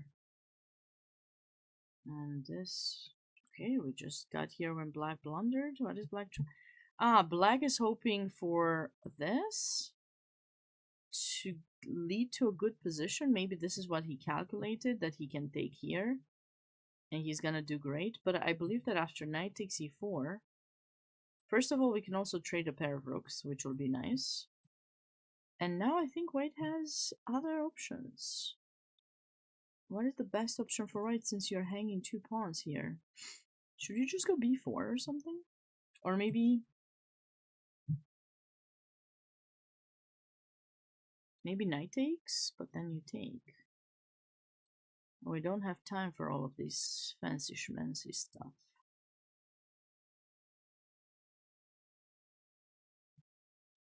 Maybe this.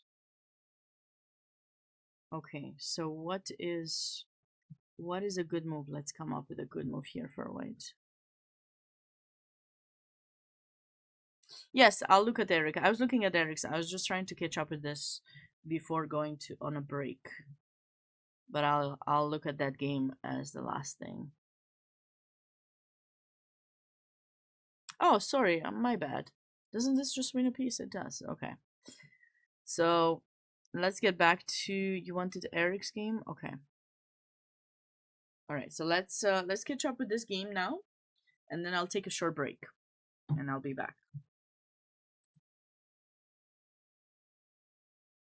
So since we left off,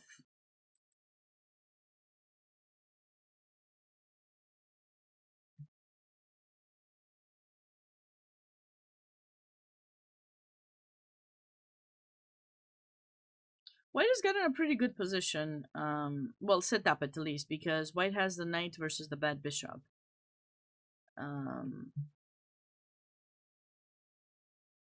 Black didn't get much on the queen side. Guess he's trying to attack here, but generally this is where white plays. I don't know if that was a wise decision, because that one will be a long-term weakness. Okay, he's keeping some options open to play knight e4.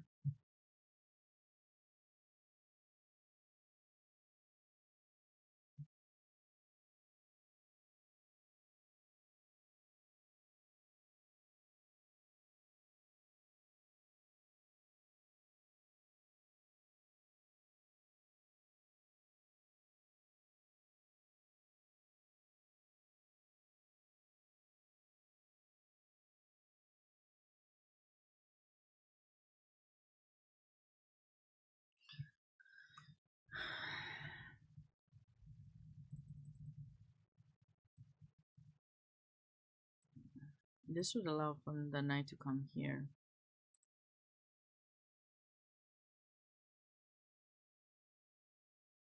I really don't want to let the knight go there, but maybe queen f2, and then this can be met with queen h4. Because I believe if white trades the queens, then this is going to be a long-term weakness. So knight g4 probably just has to bring the knight back. Do we have... We don't have time, by the way, for this, because I think knight... where? Knight e4 or knight c4? Maybe knight e4.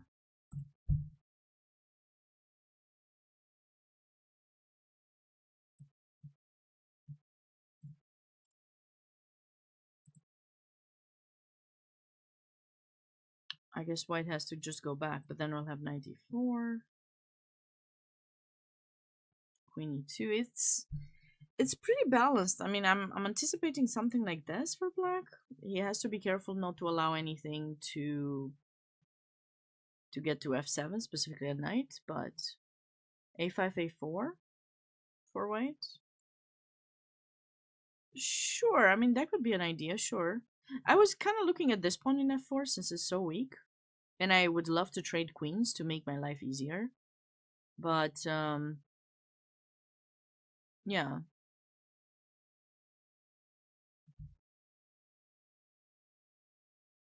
It's pretty balanced at the moment. I think it's pretty balanced at the moment. Okay, guys, so it's been a little bit of time since I mean, I don't think I took a break. I'll just take a short break. We'll leave you with... What am I going to leave you with? Would you guys want to see the... I think you probably want to see the Invitational, so I'll leave you with the top boards from the Invitational. And then I'll be back within like 5 to 10 minutes. Probably it's more like 10 minutes. So let's get the board. Let's see if it's there. It is there. Looks good. So you guys can see top 3 boards of the Irwin, which is the national state, national championship of senior state champions. Then we have 3 boards of the Denker, and then the top 2 boards of the Haring. That's what you guys will be able to see on the screen. So I'll leave you with those, and then I will be back very, very soon. Thanks for staying around, and you have all the links in case you want to catch up with who the winners were from the previous years, or what these players have the chance to win for competing in these events, what states they're representing, and many others. You have the links all in the comments posted on the title, so see you guys very soon.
Okay, everyone, we are back. Let's see, what have we missed during this time? I see many games are still in progress,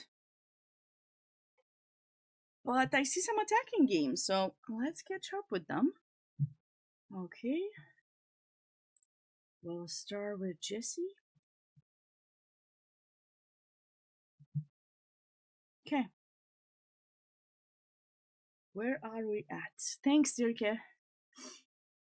Okay, so Jesse's position seems pretty fine. He has put some pressure on, or attempted to put some pressure on the isolated pawn until he couldn't do it anymore. This was a nice decision by black to pin the knight, and now that the knight is pinned, you can't hold on to the isolated pawn. So white was forced to give it up, and now the position is relatively balanced, and Jesse will probably try to find a way to infiltrate on the c file. But it's not so easy. Maybe bishop d1. It's kind of hard to find progress. Position is pretty symmetrical. In fact, I like this bishop a bit more than this one. I mean, we could have some ideas like this, but then what's going to happen to the poor knight? Should we put the queen in d3? If we put it, maybe bishop g6 is going to be an issue.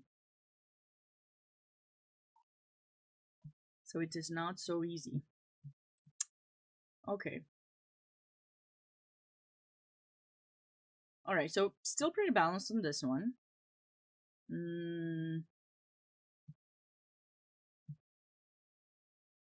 So this was the that Catalan where black played c6 here, and I was mentioning how they typically play c6 to strengthen the center, but it looks like after e4, a lot of the times black takes and then supports, or better said, attacks the center with c5. But here, black allowed this to happen, which transformed the position from an open one to a closed one resembling a French. And now white follows through with the typical French attacks, like h-pawn push. Bishop, yeah.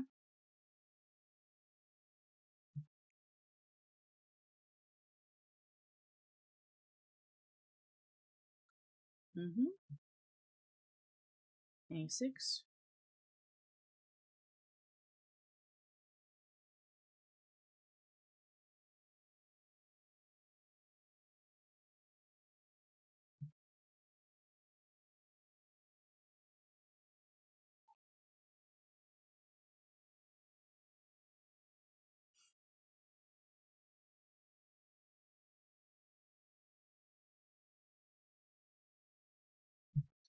This is very interesting because white is utilizing the pin to push this, and now c5 is an option. If white manages to play c5, then white's pawn structure is definitely better because we'll have a protected pass pawn that restricts black's pieces. This bishop in b7 is restricted. So maybe for black, you kind of want to make this trade, although generally you would want to hold on to the pawns, but maybe here you do want to make the trade. Interesting. Okay. I like this move so much. Maybe black rushed with this b5. See, if black would make a move, this would be the one they would want to make. Queen a8. And that move there protects the bishop and prepares a trade. Oopsie. A trade in c4 and gives black some plans. Right now, the bishop is not protected, so that's why it's kind of difficult for black to come up with a plan. I'm not even sure if this whole thing was ideal, the knight to go to b5. I know it was kind of a cool idea, but it didn't really seem to work. I feel that maybe I wanted this trade to happen too somehow, but I don't know when. Maybe here, but then now there's also knight c6. See, the move is cute, but as soon as the queen moves away from the c file, your knight is just hanging. Maybe h6 was much. Maybe Maybe white could have played a6 here and then retreat, but what about knight a3? What about knight a3? Do we have some...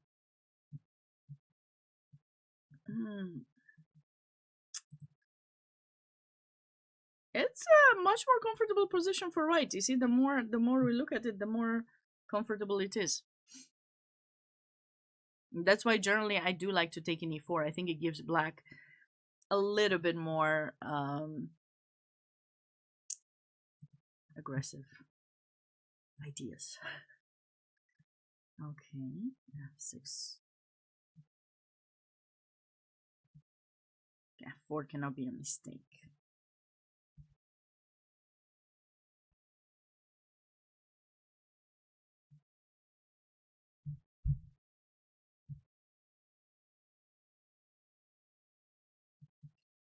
I like these ideas a bit more.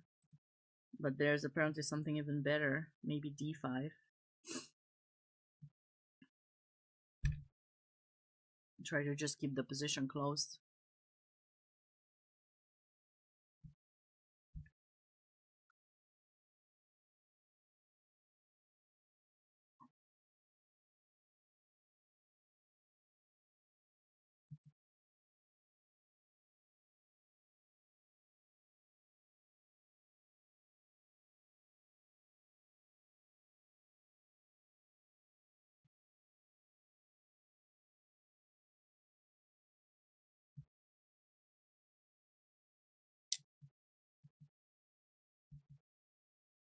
So Grandmaster Richard Bitoon has pushed this pawn, has made the trade to push the pawn, and he probably wants to get this kind of pawn structure.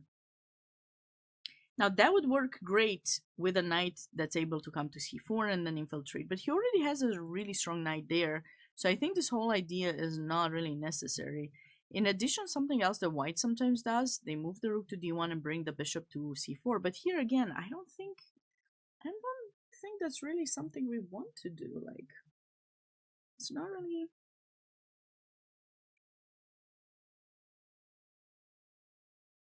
really necessary like that, probably, in my opinion.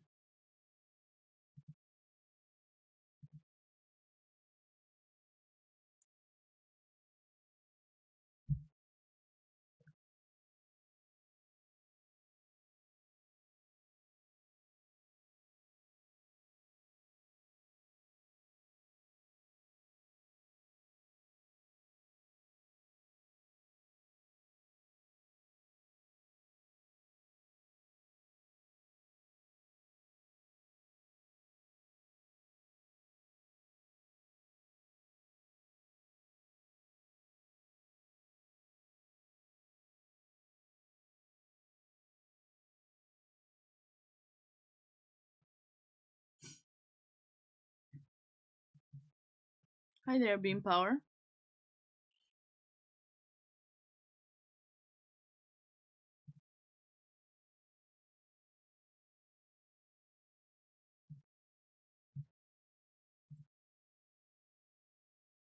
So black's plan is quite clear, but white should definitely play on this side of the board. I'm a bit surprised by his choice. Okay. Alright, so Eric looks like Eric won. Someone was requesting this game earlier, and I thought it was pretty balanced. Oh my goodness. Okay, so it looks like rook takes e6 actually was played. I was anticipating some retreat with the knight back here, and I didn't think anything crazy was gonna happen, but rook takes, check, and probably white got the rook trapped or the knight trapped over there. The rook got trapped, huh? Back and forth, and then now bishop h3. It's quite typical. To gain a little bit of extra time, queen f1. What else? How else can white protect g2? Queen e2. So one could... rook c8. Okay.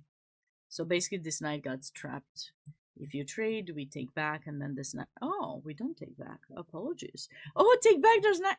Oh, wait. I'm rushing. See? This is what I tell my students not to do, and this is what I'm doing myself. All right. Let's slow down for a little bit here. What do we do after this? We have a way with white to equalize, to kind of save our knight. Maybe just king h1.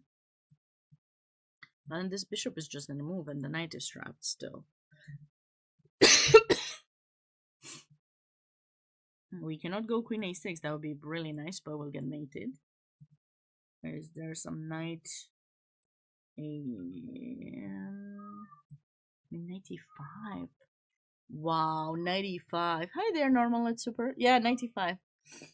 Good one, Denker. Yeah, this is actually kind of cute because, you know, who's the queen? If you're hearing the background, it's Regina. I don't know. She missed me too much when I was gone. Reggie! Okay. Queen takes is not possible. Bishop takes is gonna lead to this cutie. Capture of material. So that would have been pretty strong.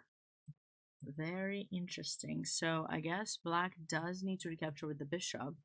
The knight stays trapped. There's nothing fancy that we can do. 95 now doesn't do anything because the rook does control the f7 square. Okay. So pretty interesting here what how black was able to come back. But you see, basically the position was slightly worse. So a lot of the times we see these very small improvements, small at first, but then with time, if the opponent doesn't realize that these improvements are important, eventually things could go the other way around. So basically black was struggling with a bad bishop here. Lots of pawns were placed on a light square, and with white not paying attention to that fully and just kind of like moving the knight away, allowing that pawn to disappear so that the bishop in b7 could find its activity. All of these moves that seemed that were going to improve white's position, in fact, made it worse because it gave black the ability to activate. So there was just a temporary pawn loss, but in the end, it just brought black the victory because it activated the bishop and white stayed with kind of some hanging pieces. And then in the end, you know, there was not so much that white could do to save them. Yeah, Regina's been crying today a lot. I think she's still mad with me for having traveled this much.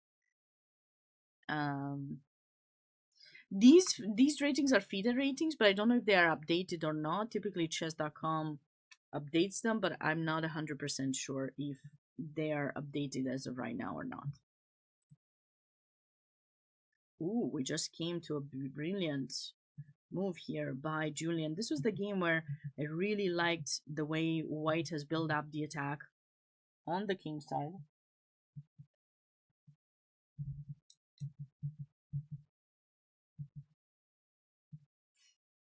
Cute move, bishop f8. I guess it's not the best one, but it is pretty cute. I wonder if knight d5 would have worked. Ah, but maybe bishop takes. If knight would take, like we had this kind of idea, discovery and stuff, but maybe there's something even better here for white.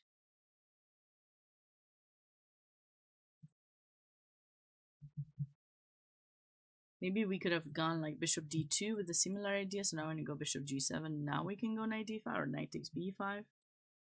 Also knight d5 and then the queen moves.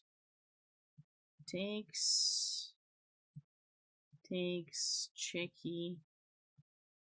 Bishop h6 is something I like. Bishop e5 is something else I like for white to really get a lot of pressure.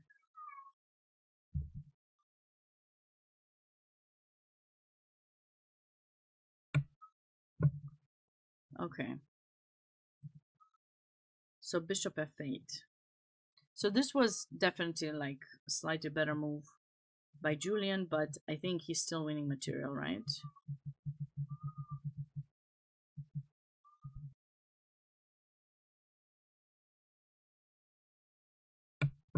This is cute. This is definitely very cute. Because this opens up the rook, the other rook, to come into play.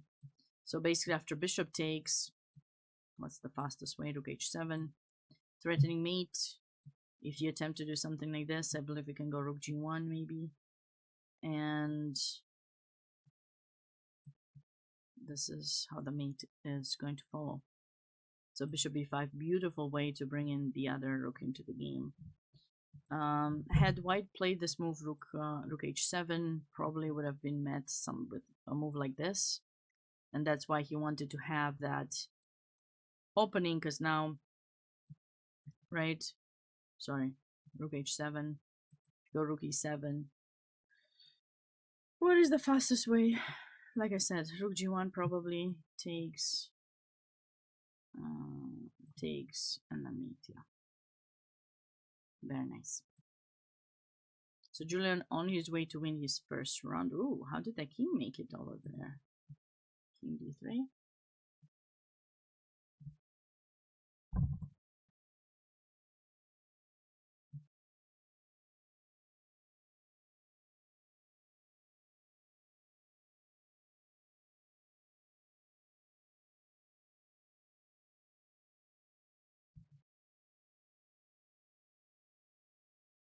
Mm-hmm.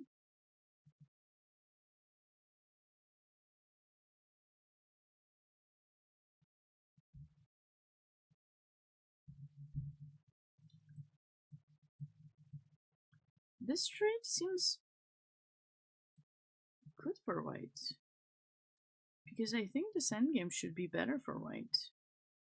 a5, maybe a3, and white should be infiltrating. If we don't want to do that, maybe we can play c5 and bring in the king.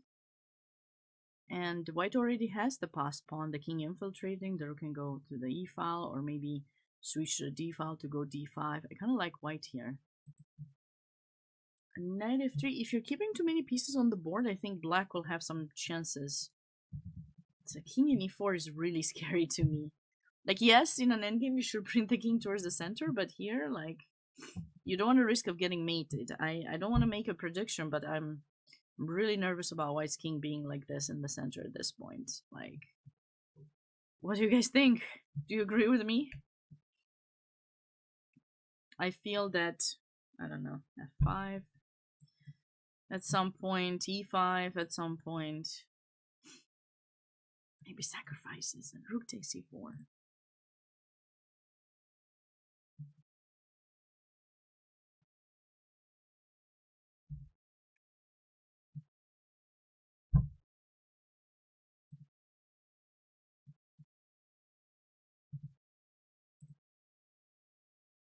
Wow.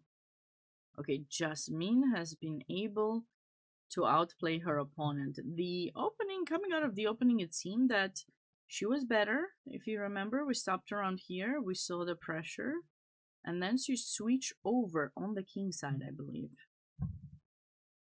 Okay, that pawn, well, okay, once something falls, then it's easier for her. Okay, and she won an exchange, and now she comes back to outplay her opponent on the king side. Oh, this is gonna be a nice finish. Oh, I think it just happened, actually. I think the move was just played.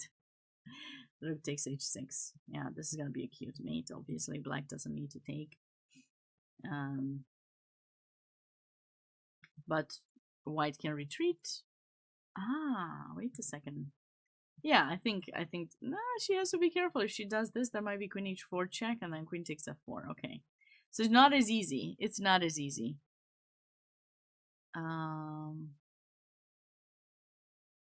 Yes, yes. Dark Tiger. Dirk knows. Dirk knows. That was a name specially given for chess reasons.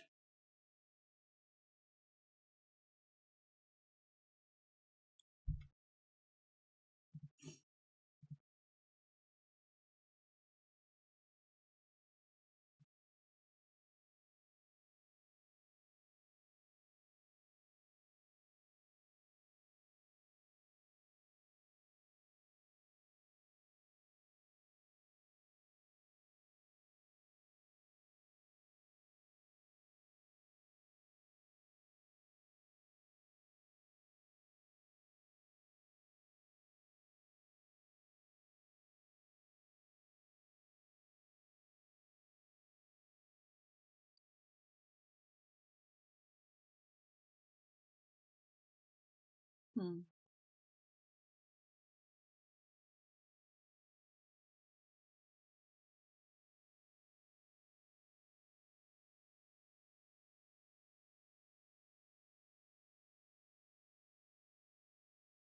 Okay. This game I think will end shortly. Chloe was able to win that game. Okay, how did she win? How did she win? She was slightly better. Probably her opponent ended up losing the central pawn. Yeah. Okay, cute reverse tactics, but bishop d7 was a nice was another in between, right? So here bishop takes h6, supposedly hoping for this, but black had this in between move, chasing the rook away from attacking the bishop so that she could recapture the bishop. So white had to give up in exchange, and from here on it was probably just a matter of time until she was able to convert. Very nice win by Chloe.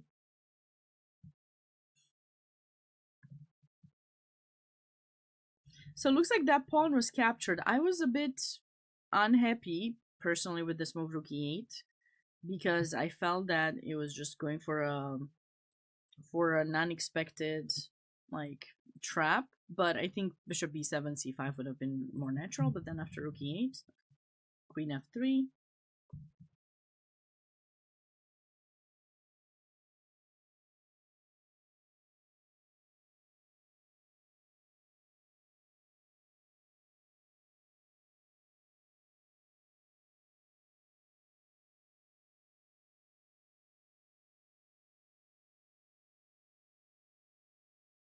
Yeah, I mean black has the bishop pair, but white has done a good job at keeping his pawn structure safe. And it's going to be difficult for black to further progress. I mean, maybe he's going to try g5, bishop g7, rook f8 something.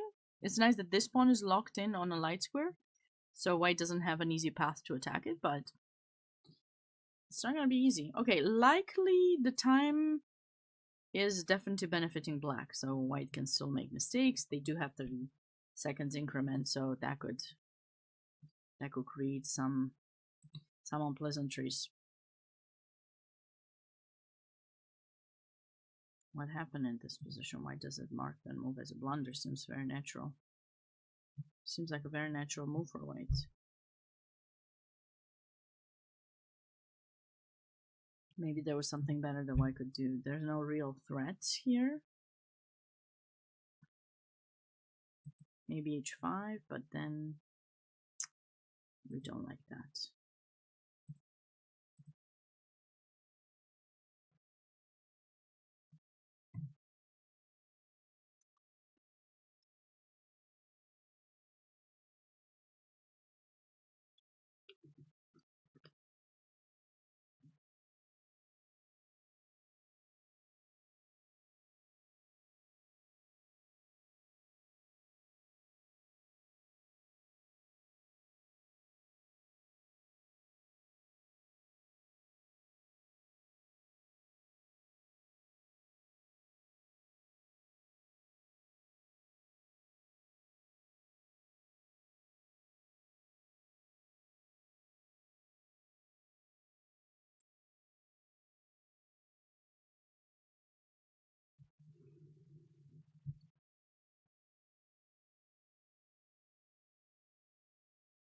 I was thinking of this move.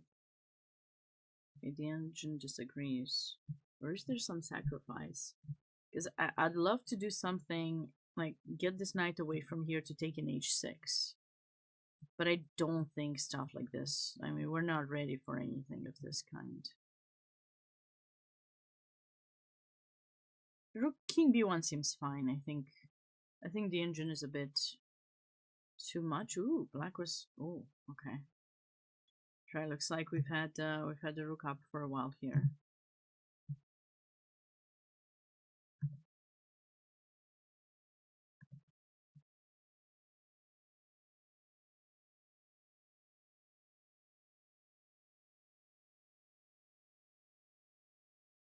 Black has slowly advanced his pawns. Look at that pawn structure that we talked about earlier, right? So those pawns are not locked in. This is not like the French. Those pawns actually advance, and black was able to just simply create some damage. Queens got traded. Well, could have gotten traded, I guess. Or that was white's intention, but they never really got the chance because after this, black can just capture here or here and then take the queen, which is unpleasant. Obviously, we have to take with the c pawn. The a pawn would create some trouble, and then black kept the queen. Was this a better move, maybe? Now we can take.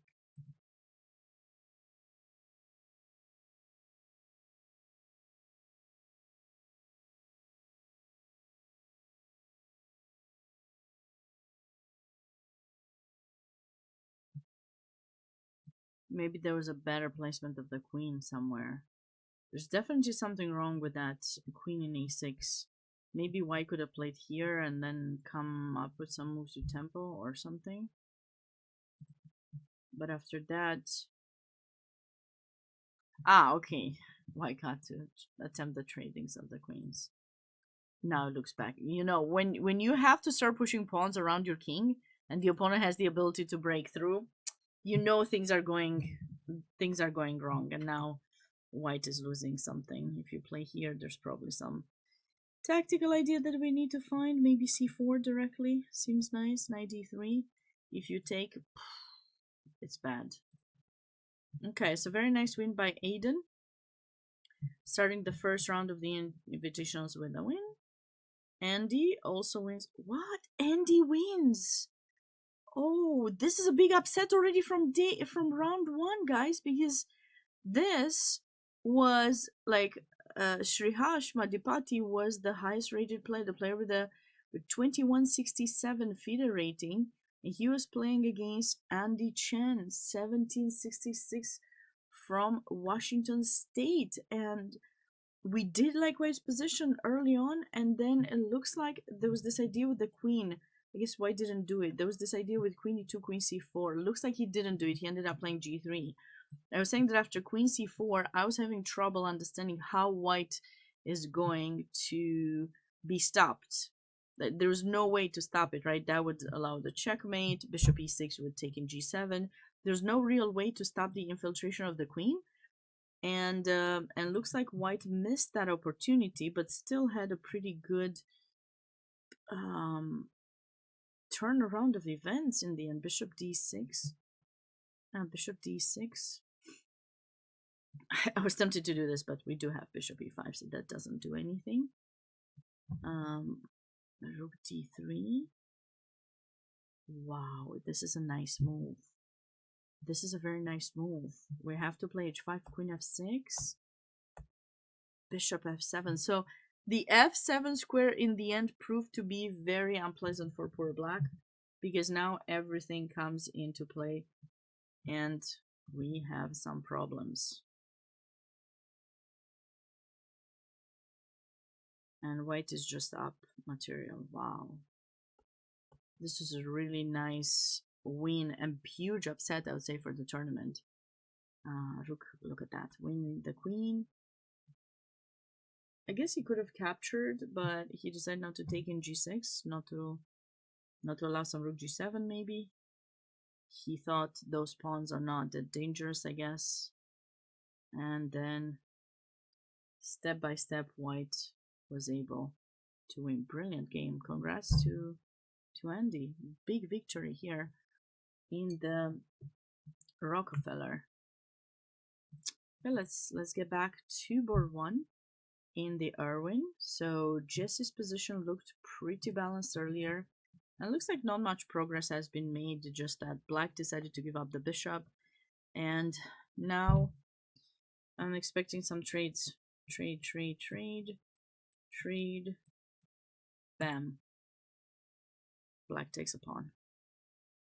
White is the one who has to try to play for the draw. I mean, I don't think it's that hard, because if we do play that, if you go queen b6, I think we can just take, and it's actually a nice tactic. Maybe Jesse's hoping for this. Bishop takes. You can't recapture because of mate. And we got the pawn back, and there's pressure. but I don't think that's gonna happen. Oh, actually, the trades did happen, so we'll have to see if queen takes d4 will happen, and then queen e7, and then black has to just be cautious not to fall for the trap. But other than that, I think this game could possibly finish in a draw. And if we are actually considering the rating difference, it's also pretty high in the Irwin.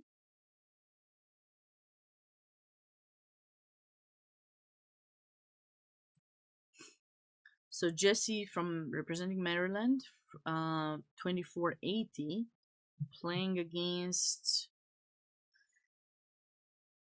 Ariel Levy from Michigan. Oh, he's the alternate from Michigan, 2078.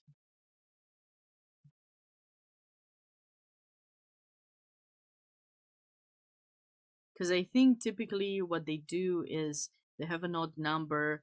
The state that organizes might get an additional player. Yeah, just to make it even. I think probably one state didn't show up in this section.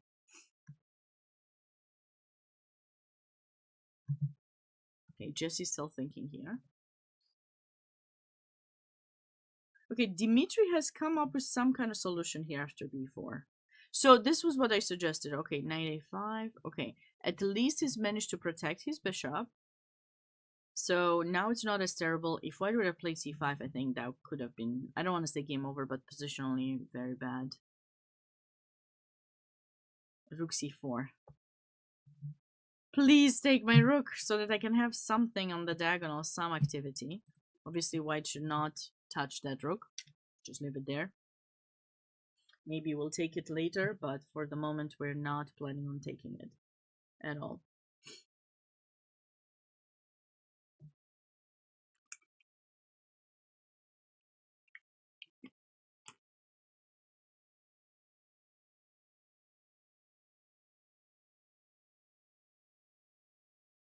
If we don't take it, though, what do we do with white? Because coming on the c file is not going to do us any good. Maybe we can consider some bishop g2 first and then taking it.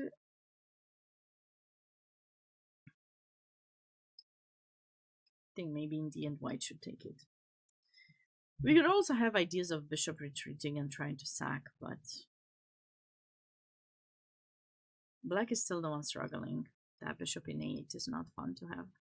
So be mindful with your pieces, guys. Be very mindful, particularly if you're dealing with a bad bishop like the one that black has here.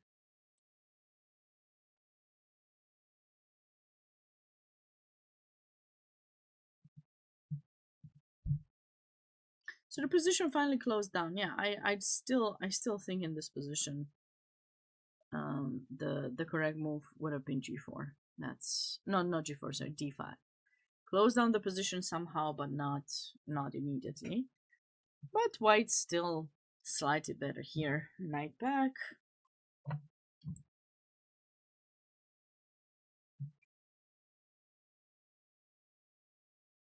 Kind of like this move.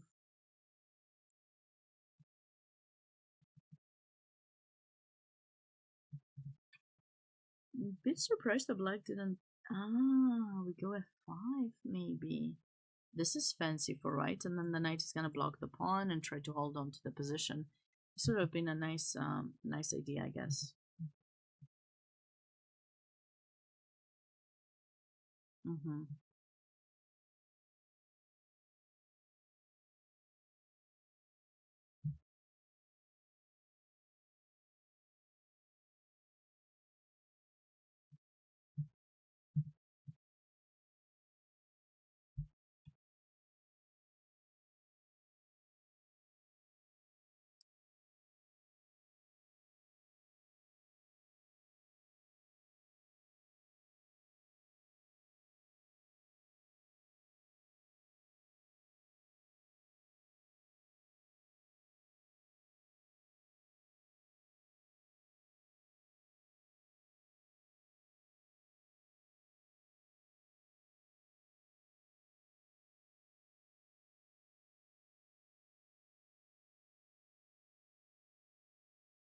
Should white just drop the rook? It looks like this might be the round of exchange sacrifices.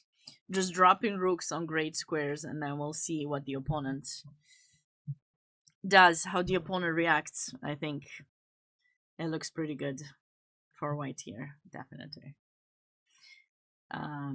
We're hoping for something like this so that the knight can come to the center, bishop can come here. It's a pretty dominant position because, you know, when you win an exchange, you definitely want to utilize that extra rook. You want to be able to activate it, but here, unfortunately, black wouldn't have that chance. Ooh, knight a4 to come to b6, very nice. White's definitely controlling that game. That was a beautiful win. And after bishop takes b5, black took, and now rook dg1, which was the move that actually this wasn't the move I suggested. I suggested rook h7 first, but this works just as well. I suggested for Julian rook h7 to cut off the exit of the black king and then bringing in the other rook. The threat was, of course, queen f7 or rook f7 checkmate. But rook g1 works just as nicely. And I'm anticipating a mate.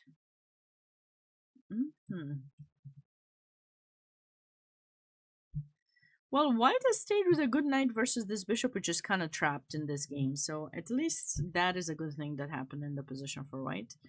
But he has to be a bit mindful of how he actually activates the knight, because right now the c-pawn has to be protected, and then there's pressure here too. It's like, if we take, I don't know, I'm kind of liking black here. I think the king has to go back, and then we can certainly switch over and put pressure on the knight. c5 would be nice if it would work, but it does not.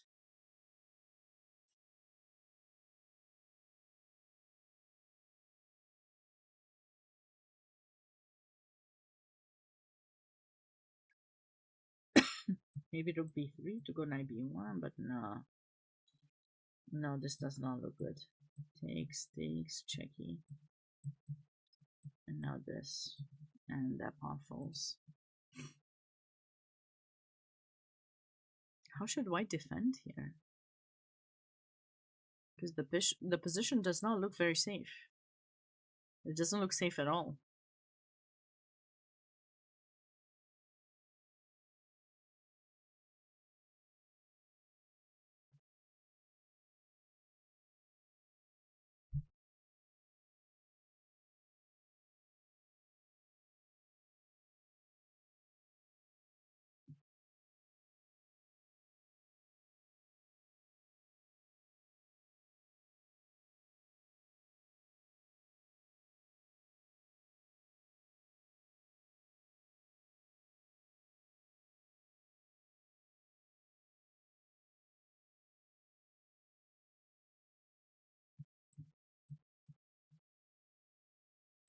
Maybe we should bring in the, but it's just not looking.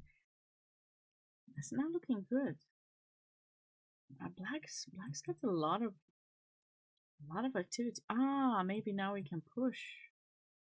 Oh, no, there'll be checks. King d4 was played. No, but this just loses material, right? Takes rook here. Not there. Apologies, rook d8. That pawn is lost. Okay, so Jesse, if someone's rooting for Jesse, he's on his way to win. Jasmine was winning after rook takes h6. Our opponent still played on a bit. Okay, now that the rooks are traded, this queen can make its way back. You can also play king h3 or g3. Always be mindful of not giving the opponent any kind of counterplay. And then I really like this move because it blocks the infiltration of the queen. With the knight being there, it kind of keeps white's queen stuck. So we definitely need to think of a way to bring it back. And then white is on her way to win. We already saw this win of Chloe's. Okay, her shin already might be onto something to try to create some kind of an advantage for himself. So he will have some ideas with h5, h4, but he has to be careful because if he places his bishop somewhere on this diagonal, right, which would be ideal, we'd want to put in e7 or f6 or something, the knight will take and then we'll have opposite color bishops. So maybe he will just go for bishop g7 first. And maybe he's considering taking, and then, I mean, he might have some ideas with bishop c3 and putting pressure on b4. That could be something to do, for sure.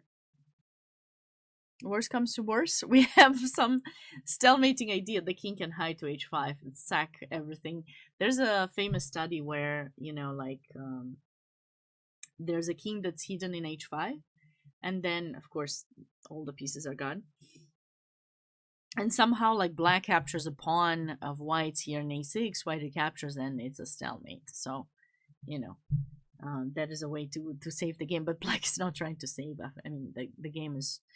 The position is pretty balanced right now. The power of the bishop pair doesn't have much say in that position because black doesn't have a way to actually put pressure on anything. But yeah.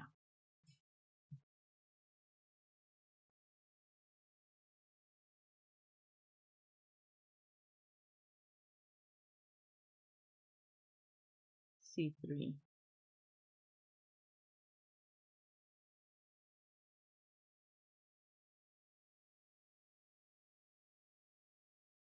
Mm-hmm.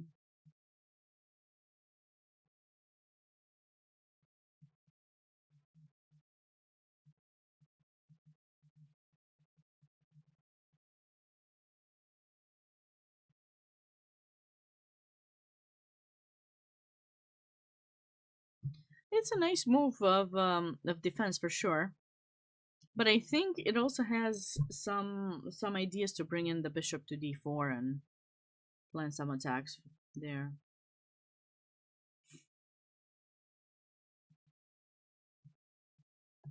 Chris, hey, long time no see. How are you doing? Sam is down on the clock indeed, like quite a lot. But there's a for this tournament it's 90 plus 30 seconds increment every move. So you know, anything can happen. So Sam is from New York, playing against Gallagher from, I believe, West Virginia. I mean, I don't think there's that much to be worried about with white here. I believe the time is correct, so it's just a matter of time to to decide what to do. Oh, you're on site. Okay, are you one of the TDs or?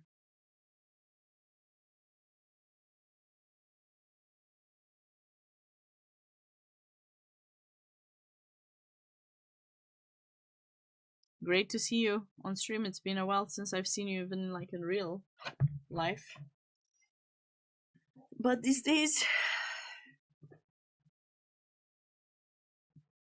it's not easy.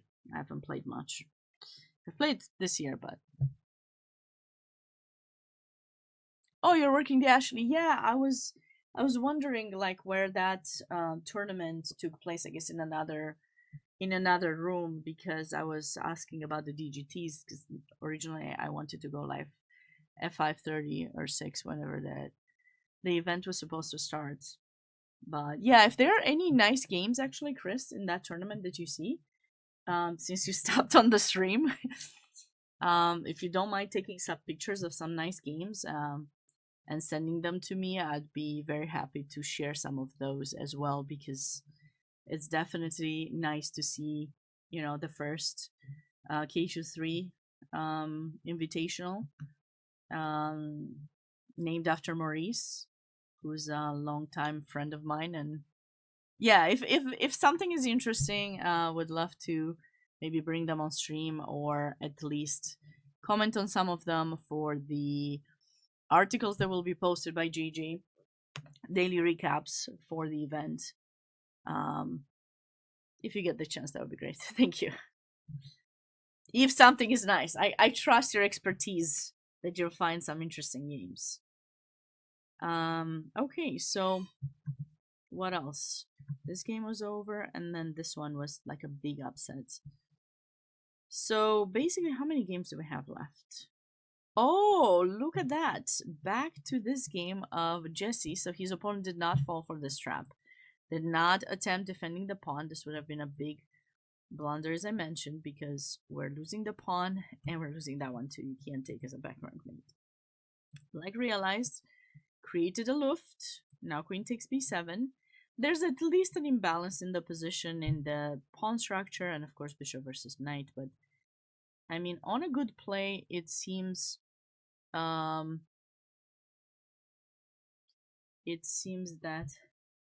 we're not in trouble. We're not in trouble, Chris. It seems that white is slightly better. Is he gonna be able to play for a win? He will try. It's Jesse. He always plays the longest games. So I'm definitely expecting a long game this one. Grandmaster Gurovich is getting worse. I thought he had managed to kind of equalize, but now with those pieces traded off, I don't understand why he moved the rook back. Maybe he was worried that it was going to be captured by the bishop, maybe. Because like if the bishop took, then white could go a4 and maybe take there, and maybe he was worried that that was not something he wanted. So he retreated, and he was trying to get the knight to c4, but he hasn't had the time to do so, so he lost the pawn. And now black is doing great. I do like black's position. Sorry, white's position. White is doing great. I got distracted. White is doing amazing. Extra pawn, better place pieces. This bishop is dead. Not doing anything. The only hope would be to try to take here, but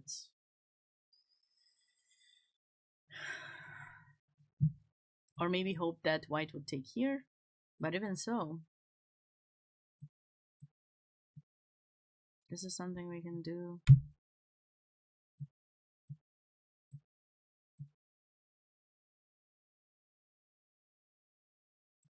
What would be a good placement of the bishop?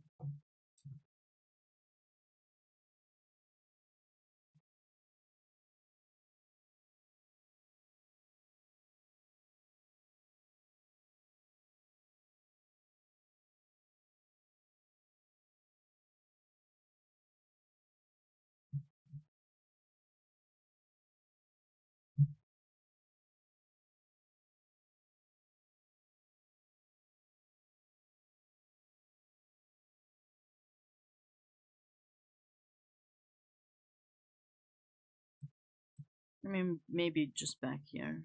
But then what's the point? We don't need to do that.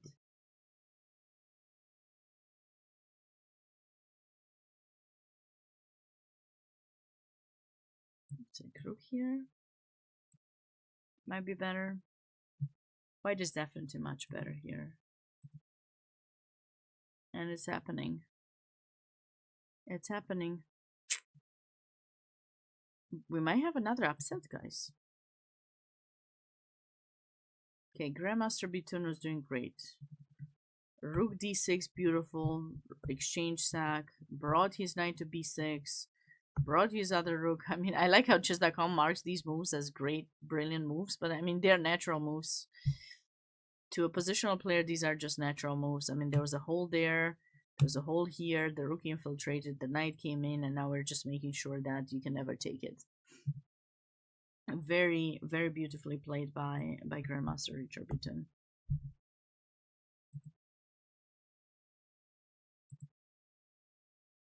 Okay, so Julian did win after. Oh, maybe black just resigned after this move.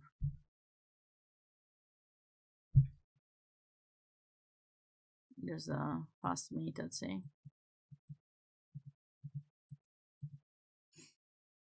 Okay.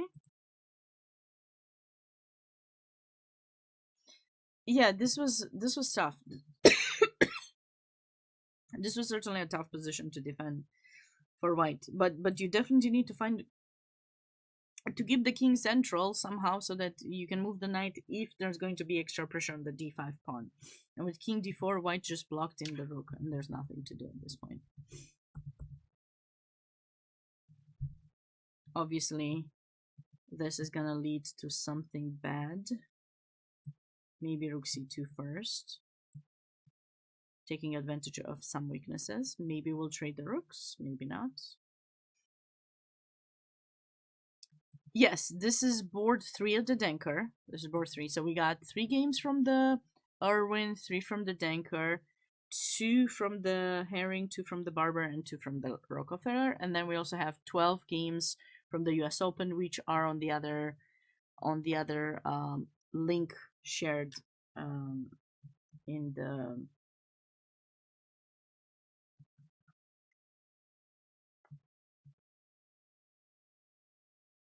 the chat.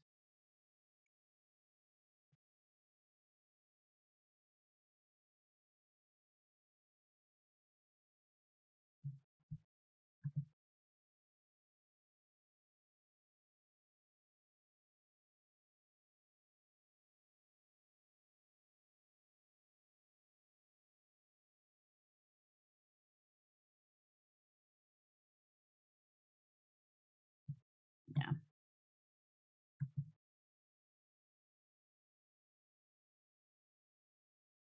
Not much has happened in this game, though.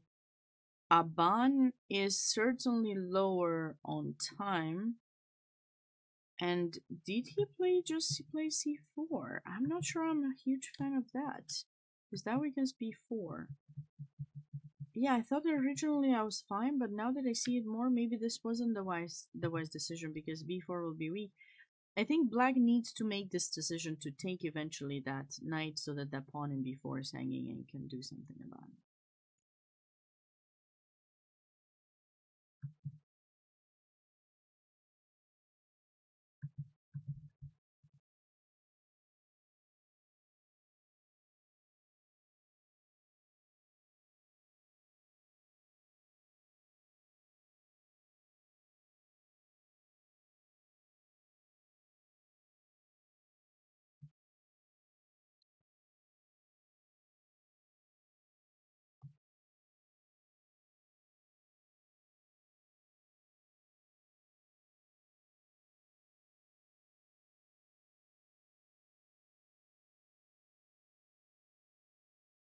Sam is really long time.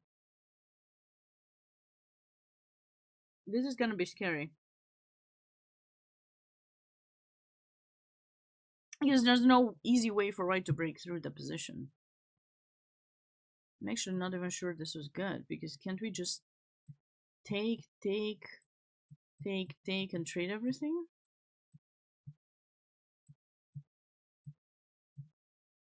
Black should be okay. I mean, okay, the engine doesn't like. Okay, white has more space, that's why the engine gives it more advantage, but I cannot believe that you could lose this position. I mean, anything can happen. We don't need to go that aggressive necessarily, but we know we have the opportunity to trade everything should we want to do that. I definitely would take here though as a start. And then maybe we can, could we go like, oh, we can go e5 and d5, even better. Why would we trade everything? We can just attempt something like this. Any pawn pushes will result in another pawn push response. And this is typically how black deals with things in this position. Yeah. Black's holding on great.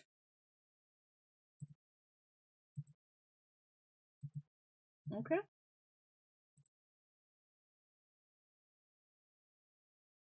Back to the Irwin.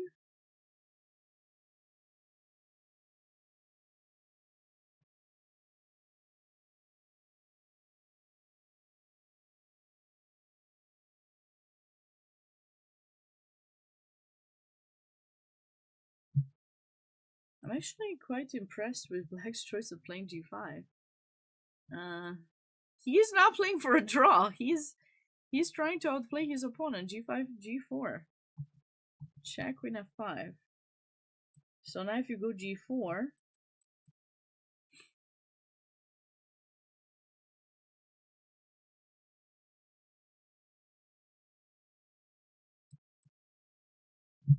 I think I see it.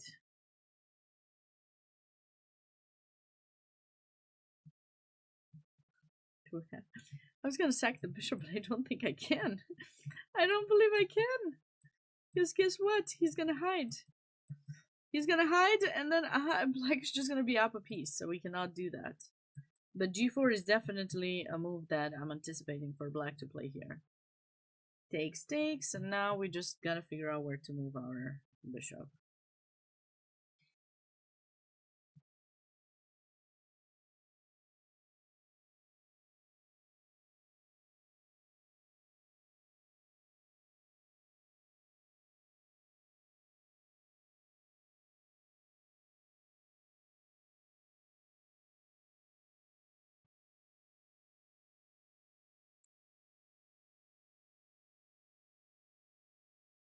I don't know if we should check or not, and bishop e2, or should we just go bishop e2 directly? Maybe you can just go here directly. Hoping for g3 to get the pawn. Wow, black is playing really great. Like this is a tough game. How did the rooks get traded here? Ah, he brought the bishop to a5. Okay, I wasn't sure if that was really necessary because I thought this pawn could push, but now I see it. Now I see why that pawn, that bishop went there. I totally forgot that I can start pushing my pawns. I was just looking at what is the fastest way for white to win that pawn, but you know, like there's no need to be worried here. Like we're doing great. Uh-oh. This could be a big upset also in the Irwin. And so Grandmaster Dmitry Gurevich from Illinois playing against Michael Carey from Rhode Island. So this would be like a really, really big upset rating wise and everything. For sure. I mean, the only hope that black can have is that white is not going to know how to start pushing the A and B pawns, but I doubt that's the case. Like, the rook infiltrates. You see, this bishop now is great. It's open and everything, but without the queen, what's he going to do? Nothing. It's not going to do anything. It's just a beautiful bishop that will have to find ways to stop the A and B pawns. And Grandmaster Gurevich doesn't have much time either, which is tough. All right, bishop f1. There were four brilliant moves according to chess.com. 1, 2, 3, 4.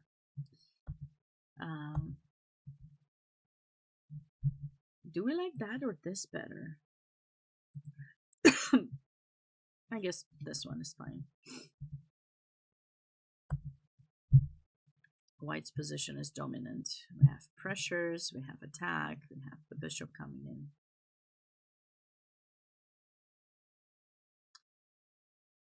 Black is up the material, but has no moves, because space matters.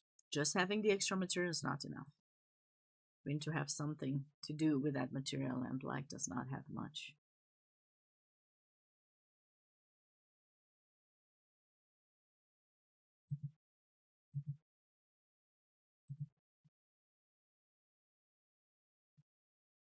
Okay, Jesse is...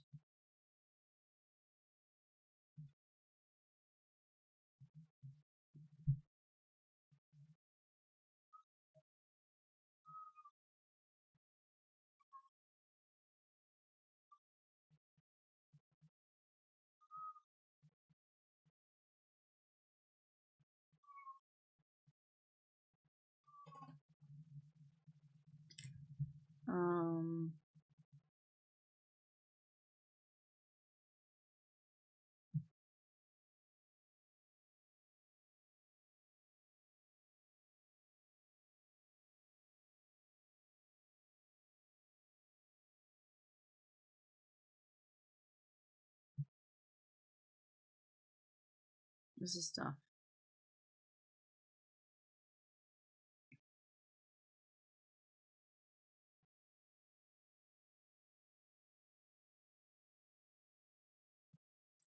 The knight in b3 and the rook in b1 are trying to hold down the fort.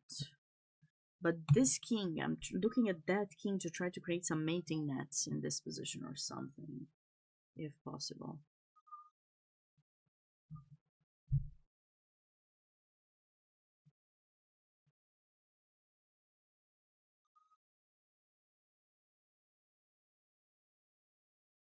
So probably that's what he's trying to do. The problem is you cannot check in d2 or a5. So maybe it was this rook that had to do the cutoff, and then that one to check like that. Maybe. If we try to create a mating net. Because I'm not sure how to bring in the other rook.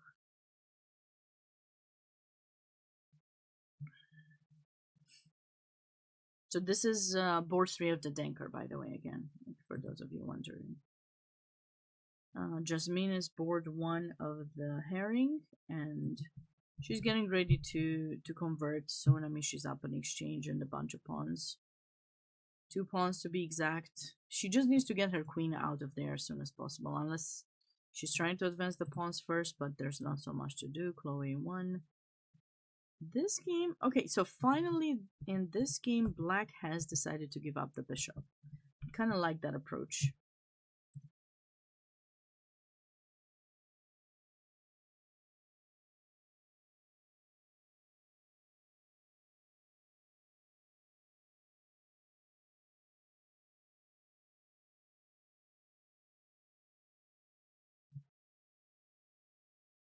But now how do we get to that pawn? Because like rook b, I mean, do we take? Okay, we take. Trade, rook c2. If you go back to the defense, we got rook c3, and you can't cover that pawn, so we'll get to take it. So that will be good.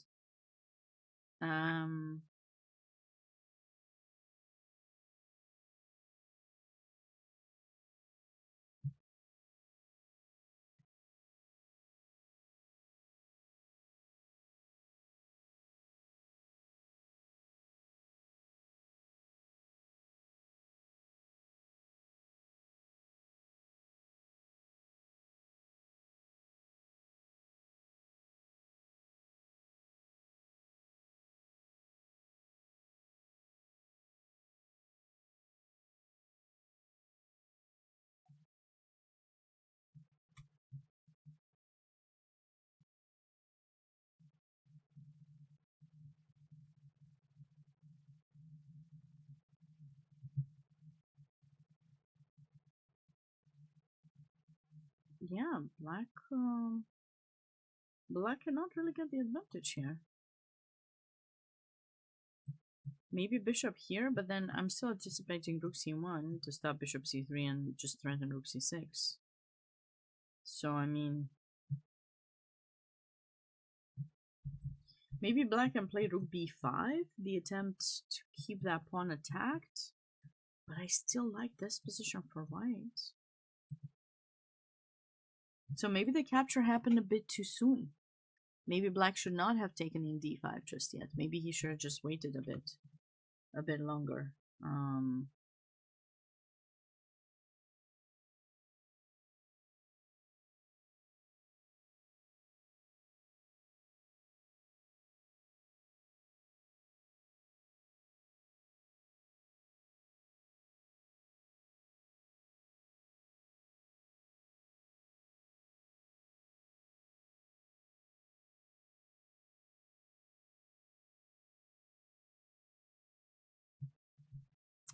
I don't really see a progress for black. Even these ideas, you know, with h5.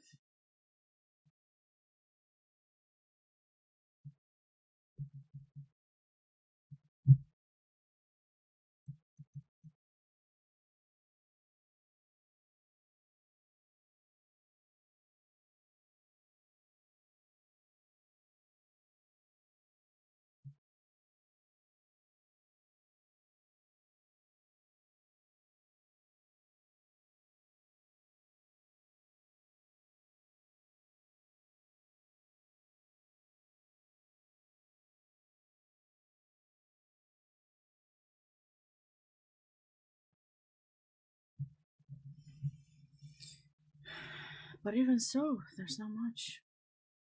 Okay, king e8. King e8 does make sense.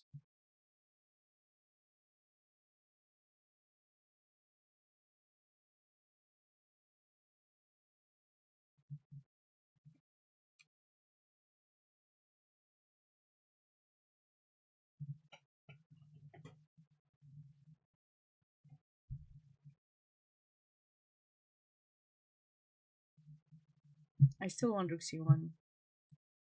Like, I don't think... Do you think black's gonna do this? There's no way. That would be too passive. I mean, there is a way, but... Obviously, he's trying to play for a win, but black didn't get much. Like, giving up that pawn was probably not ideal. That pawn in c6, this was the game where he allowed the capture in c6. Like, this pawn structure is pretty safe for white. I mean, this king is safe here. White has two weaknesses, but so does black, right? So that's problematic.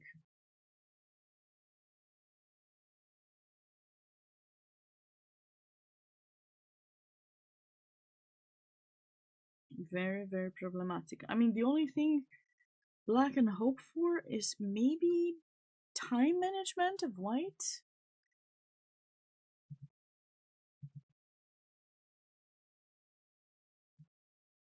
But Aban has really defended very well. Like, I'd say got some space, didn't just stay and do nothing, and just try to create some chances. He's done a pretty good job with that, I'd say. Okay, Sam is getting in trouble, looks like. H5 was played eventually, but now he's really lacking time and potentially could make some mistakes here. Rook takes d5.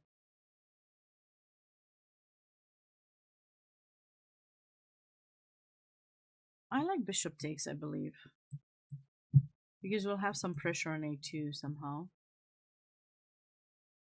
Queen a5 or something.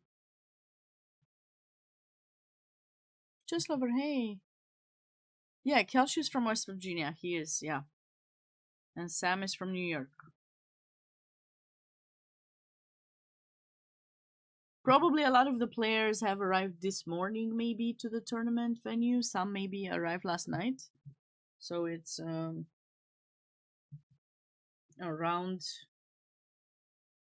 taking place 7 p.m.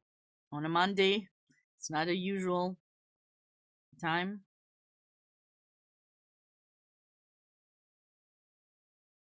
Noir, hey! Long time no see. You're late or early, one of the two. I am definitely better than I was last time you saw me on stream. So I guess that's a good thing. I'm a bit better than that. Hoping for more goodness in this life, but counting my blessings, so always good.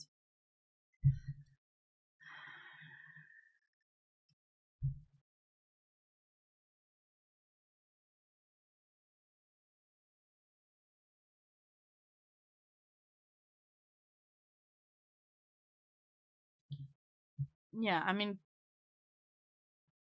Gallagher is still thinking here, but I feel that he's... he took the rook. Okay, fine. Maybe he's trying to play on the second rank, the weakness of the second rank. Maybe some b4, bishop d2 is what he wants to do. And maybe he just wants to control d3. Though with the bishop there, he would still hold on to white's bishop in e2 because f3 was attacked, but... Okay. Definitely good position. I think the rest of the games from there on are done. So how many we have left? Looks like this game has just finished and the players agreed on a draw. I mean, I didn't think there was too much to fight for here for white. Obviously, Jesse has tried. He had the opportunity to try to put pressure on the isolated pawn, but black defended really well.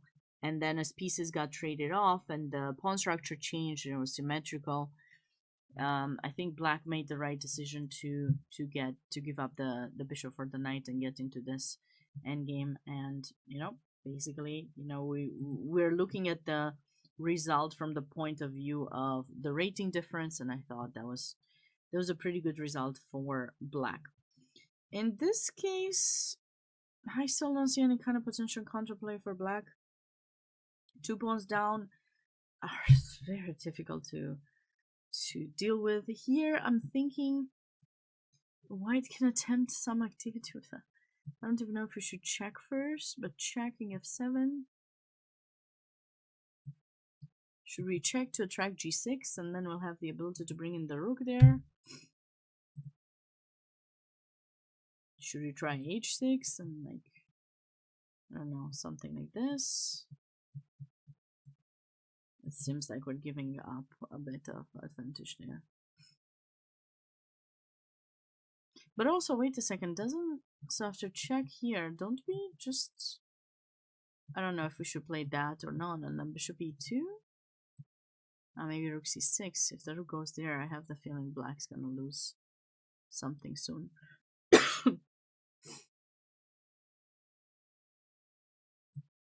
Like, this is an option too, and then we'll start marching those pawns.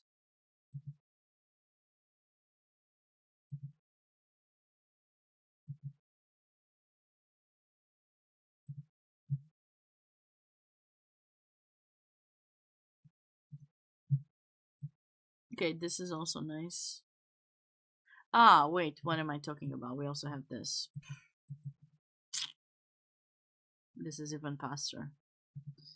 I was looking too much for the mates, but I mean, this just seems to be over. Wow, this is gonna be a huge upset.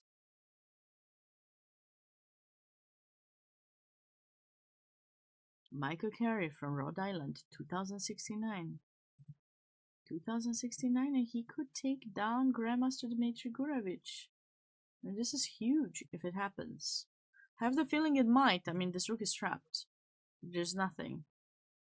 There's nothing to do. And this bishop is pinned, so you cannot even say that you can go bishop d8.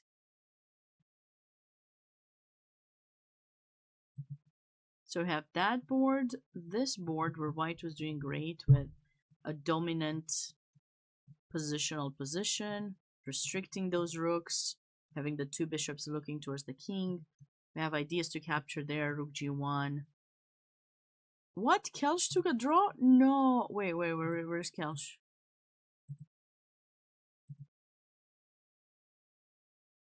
Okay, I guess black did find a winning path. Okay, now that we took a second pawn, things should be easier. Okay, now we're threatening some discovered attacks, which are hard to meet. Or at least check and grab the knight and go into a rook endgame where we're up 2 pawns. But in this case, it's like a good kind. Okay, king f5. Probably b2. Jasmine's still working on that one.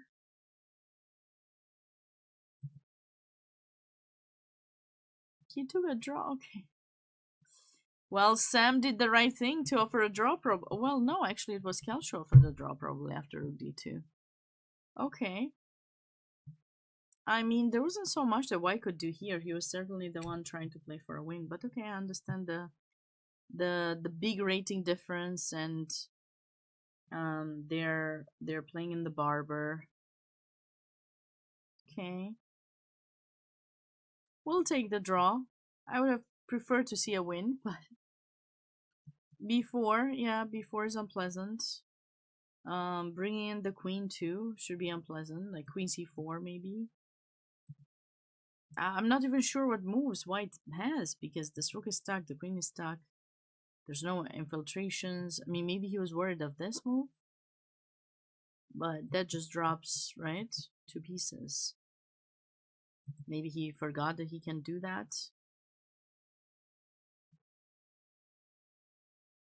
This position is really great for black.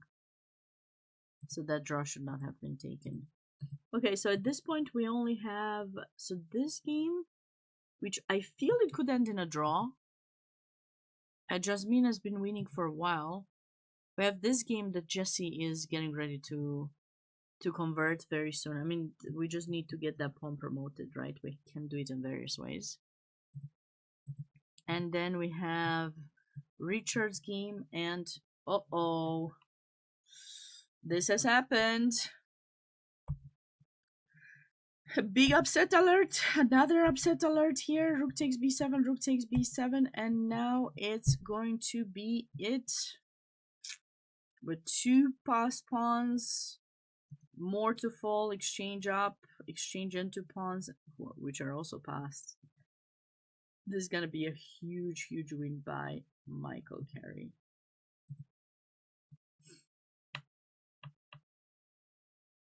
This is a cute discovered attack. Look at this cute discovered attack. The bishop is protected when the queen moves. You got knight of 6 coming right up. And then we grab the bishop.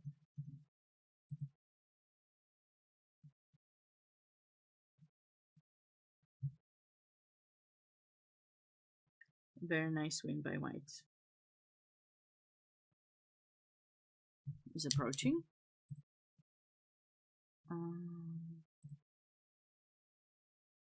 Jesse didn't go for that. Okay, this is also nicer. Okay, fine. You have no moves to defend against the discovered check or the knight.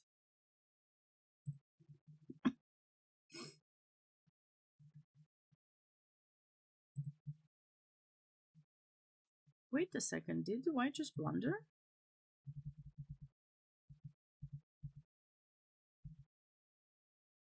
No, I thought he did.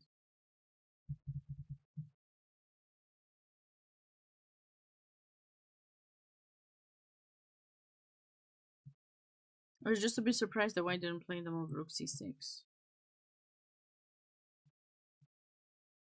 To keep black passive there. And then we can just go rook c1. Just keep the pressure. Keep black super passive here.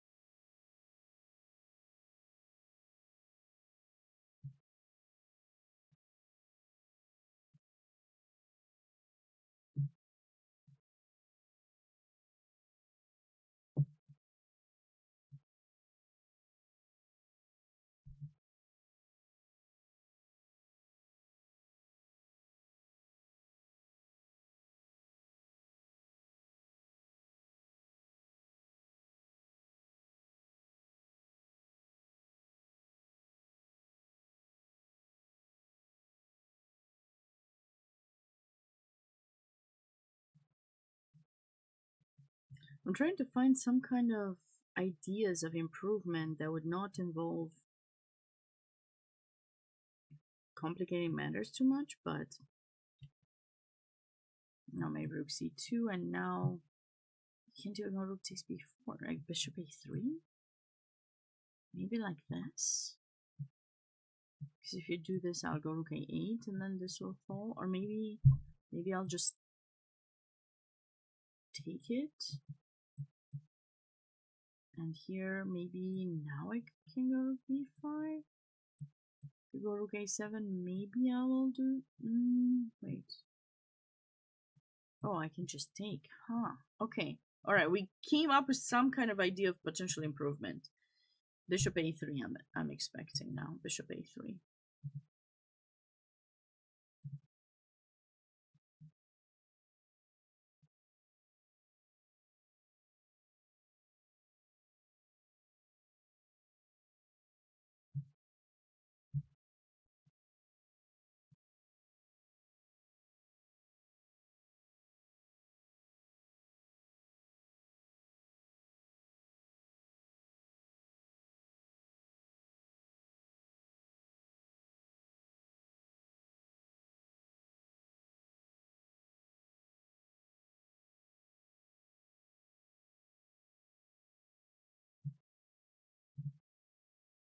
Okay, but what if I just hold on? It just says no. You take, I take. Now I'm winning. Haha. So bishop a3, I think white should not give up the pawn. And it would be nice if c5 was possible, but nope. So we're back to square one, where there's no clear path for black to... Oh, maybe now we should push the h-pawn. Now we go h5. You just need to make sure we're not going to lose our bishop over here. It looks nice. We're creating some kind of attacking ideas, but...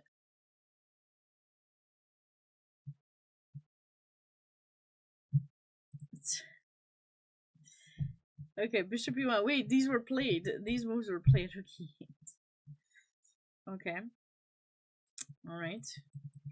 Alright, black has created some kind of idea. I think rook e4 is the plan. Rook e4 or rook e3, depending on where we move the bishop. Attempting the trade, and then figuring out some way, grab that pawn. Though it's not easy because if you take it rook b2, but you know, something like that.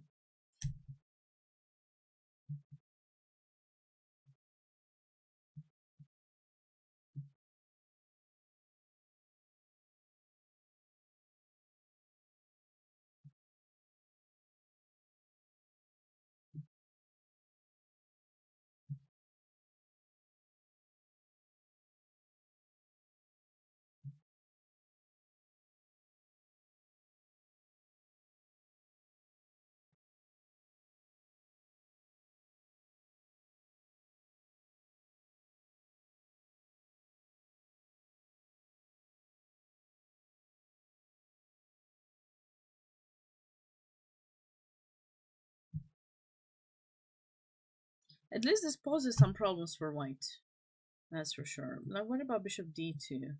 Is this gonna lose after rook e2? Probably, because you stay pinned here. So we'll have this idea where we take, and then rook takes b4. And then both rooks will be hanging, so probably, I mean, wait, but then there's rook takes c7. And then mate, so that doesn't work, actually. But I think white is running out of moves. I think that's the problem. White might be running out of moves. Like, let's just say they do this.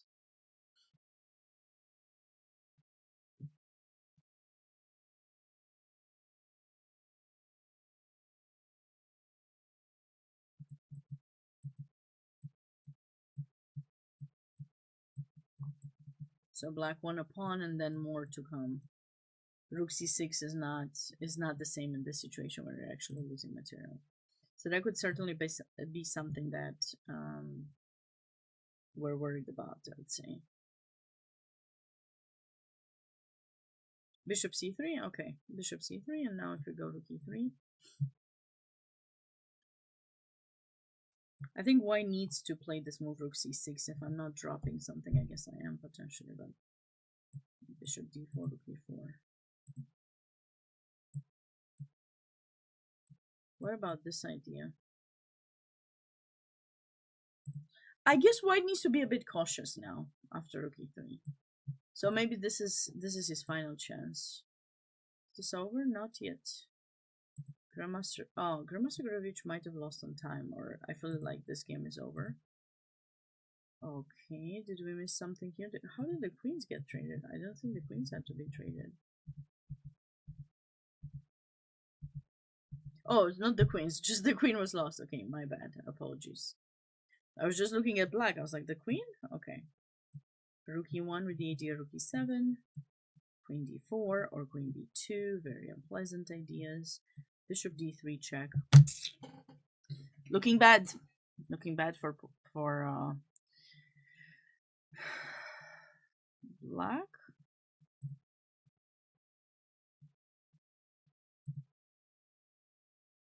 Jess is getting ready to win here. I guess white was able to create some kind of... He's trying to create some stalemate, but there's no way, unfortunately, to create any stalemate.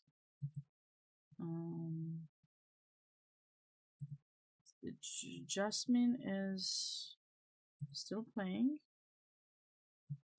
So these are the remaining games in the Invitationals. Please let me know if you have any questions, if you're rooting for someone in particular.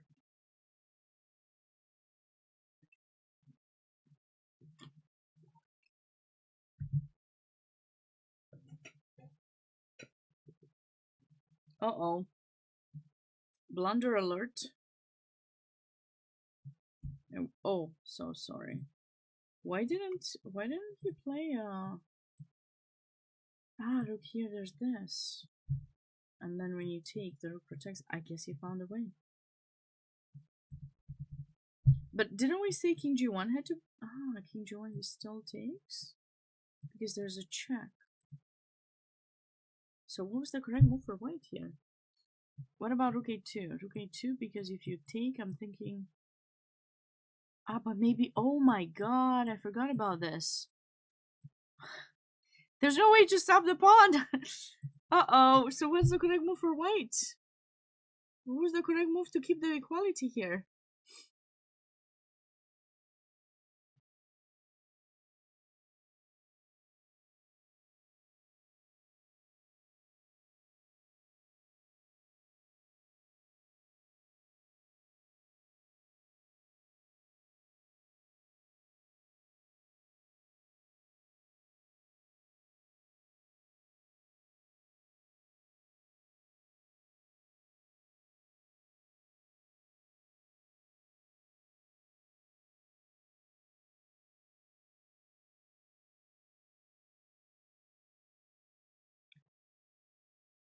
I don't see it. This is bad. This is bad. What is it F5? F5? Takes. No, I guess you just don't take. But like F5, we also can't do this because, or can we? Is there a difference that the pawn is here? Do we go F6, and if you go there, we go F7, and then if you go here, we just take, I guess. And then...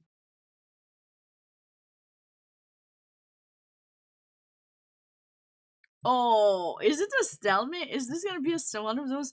This is gonna be a cute stalemate. Look at this. And then we just check.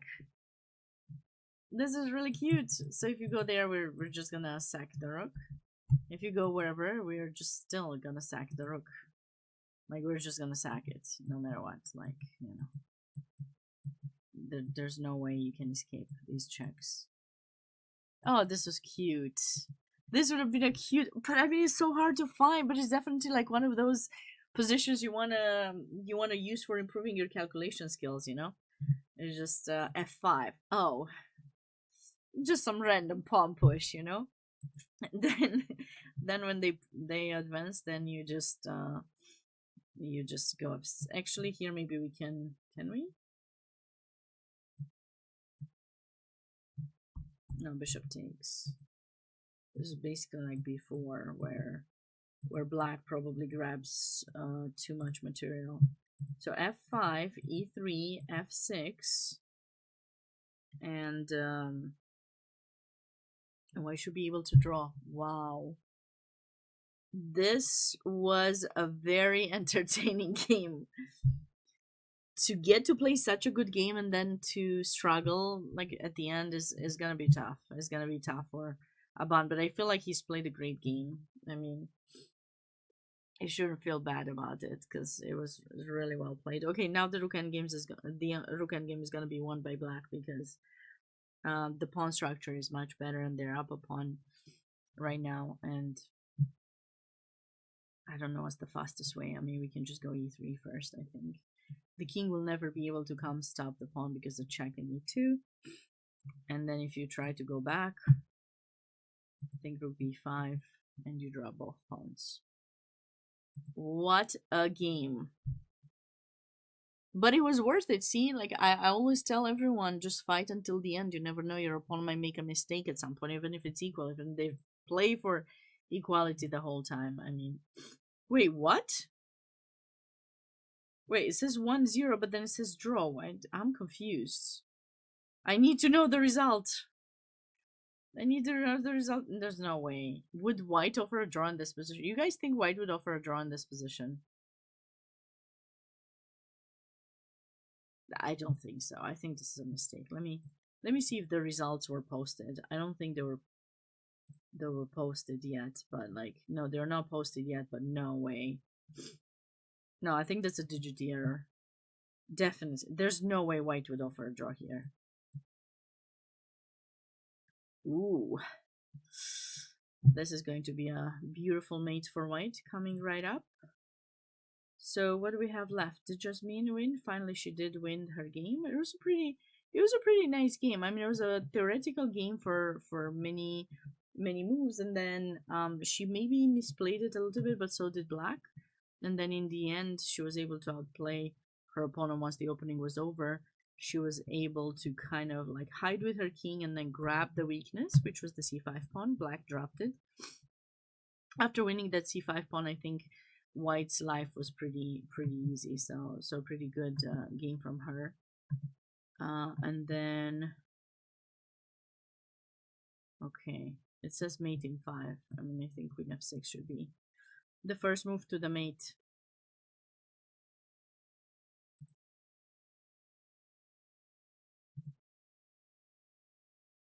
All right, and Harshin is getting ready to win his game too.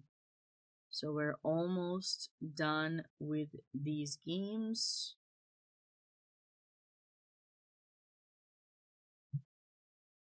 I think those are the remaining 2 games from the Invitationals. This one and this one.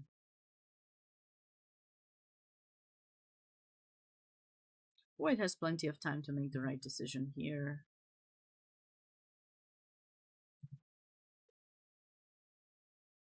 While that's in progress, we can catch up and see what's been going on in the open. So Grandmaster Zhu Chao won his game. Looks like there was some attempt to his king, but he defended without much trouble and then won another piece, and his opponent resigned. Christopher Yu also won his game. He had a much better position early on. We were just trying to figure out how he's gonna win material, but it looks like he did. His opponent messed up. Probably the bishop had to be recaptured first. And I'm not sure if it would be that easy to win this because we can just kind of lock down the position. But it looks like his opponent messed up, and then he stayed up a piece. Jason Liang also. That's a tough position. Ooh. Do we have some sacrifice here?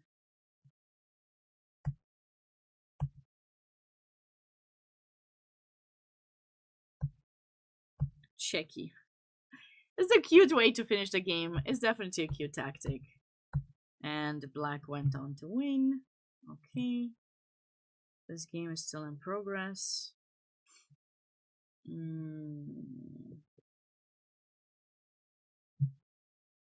I'm liking White's chances here. He has to be careful, of course, with his bishop, but I wonder if we should take. And then this. I think White should be just much better from a positional standpoint, but there's still a game to fight, I think, there.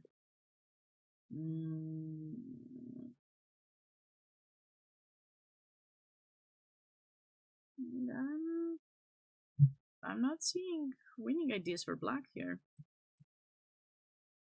I mean, White can attempt just trading the bishops, and with all the pawns on White, or most pawns on White, I don't think there's a risk for White at all in that position. Julian has finally won, but he had a much easier way. It was a beautiful tactic, actually, for those of you who are not here. There was a really nice idea after Queen b3, which I didn't think was the best move, but Black made this blunder, and Julian saw the pattern, the tactical pattern with Bishop f5, and rushed to take advantage of it by playing knight e5 and threatening Bishop f5. But his opponent somehow survived everything. Instead of knight e5, I was suggesting the simple d5. Obviously, the knight cannot go there because we have the same attempt as previously. The knight goes to b8. White can simply bring the knight to d4 with a similar idea, and knight b5 is also a very unpleasant idea to deal with the king being kind of on a smothered mate. And of course, if the knight were to go to a5 instead, White could simply go queen a4, queen b4, apologies, queen b4 or queen a3. Better said, so we can have b4 and trap the knight. But it looks like he's made things a bit different, and maybe he outplayed his opponent in a rook endgame, because there's no way this should be winning for white. How did he win it? Ah, his opponent must have thought he's winning after rook c2. He probably thought white had to trade or something and then he was gonna win. But then king e3 was played and maybe he thought he will have a check or something and then win the rook, but maybe forgot that once white takes there, the rook is not protected anymore. I've seen this happen way too many times, because basically with those two moves, white's king just got closer to that pawn, and if that pawn is lost, white has a lot of chances to win. I think there's still a fight, but it's not so easy. Okay, with the second pawn lost, then that's definitely going to be a win. So nice win by Julian. Grandmaster James Sturgeon has won his game. Very nice infiltration here on the second. Yeah, this was cute tactic. Cute tactic, but I think it all started here when black blundered with the c5, and then after the capture, in case of a recapture, black would have to suffer after bishop takes h7. So black looks like did that. And now there's no way to defend against all of those unpleasantries. Nice.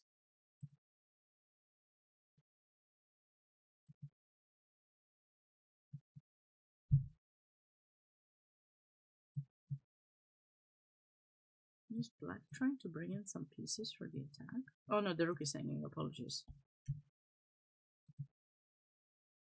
So if we take maybe rook e8 and then take,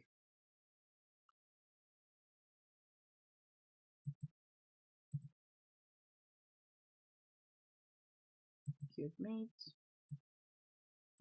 Aww, this is one of those rook endgames that you think it's gonna be a draw because it's 4 versus 3, but white probably didn't.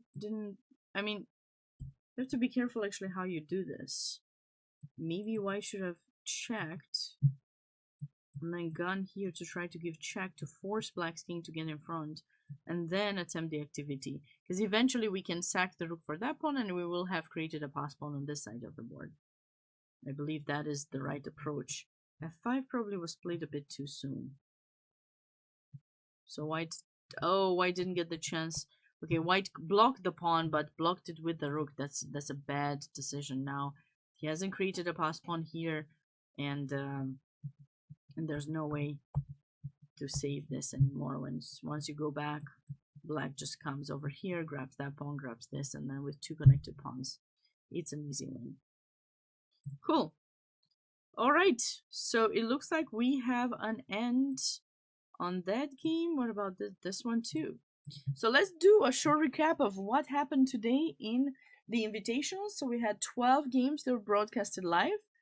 Unfortunately, I understand there are no games in the Ashley Invitational, but I'm hoping for some pictures, screenshots of some of the top boards so we can actually, or some of the more interesting games so we can bring some action or bring some discussion to those games as well. Until then, wait, what? These results cannot be true.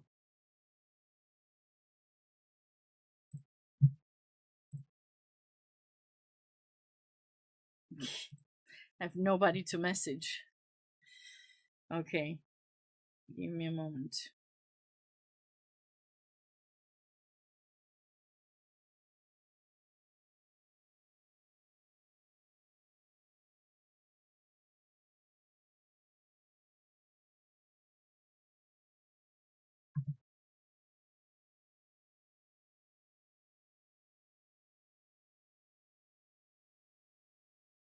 I believe these results are not, there's no way these results are correct. I would be surprised if these results were correct. I think the games are wrong.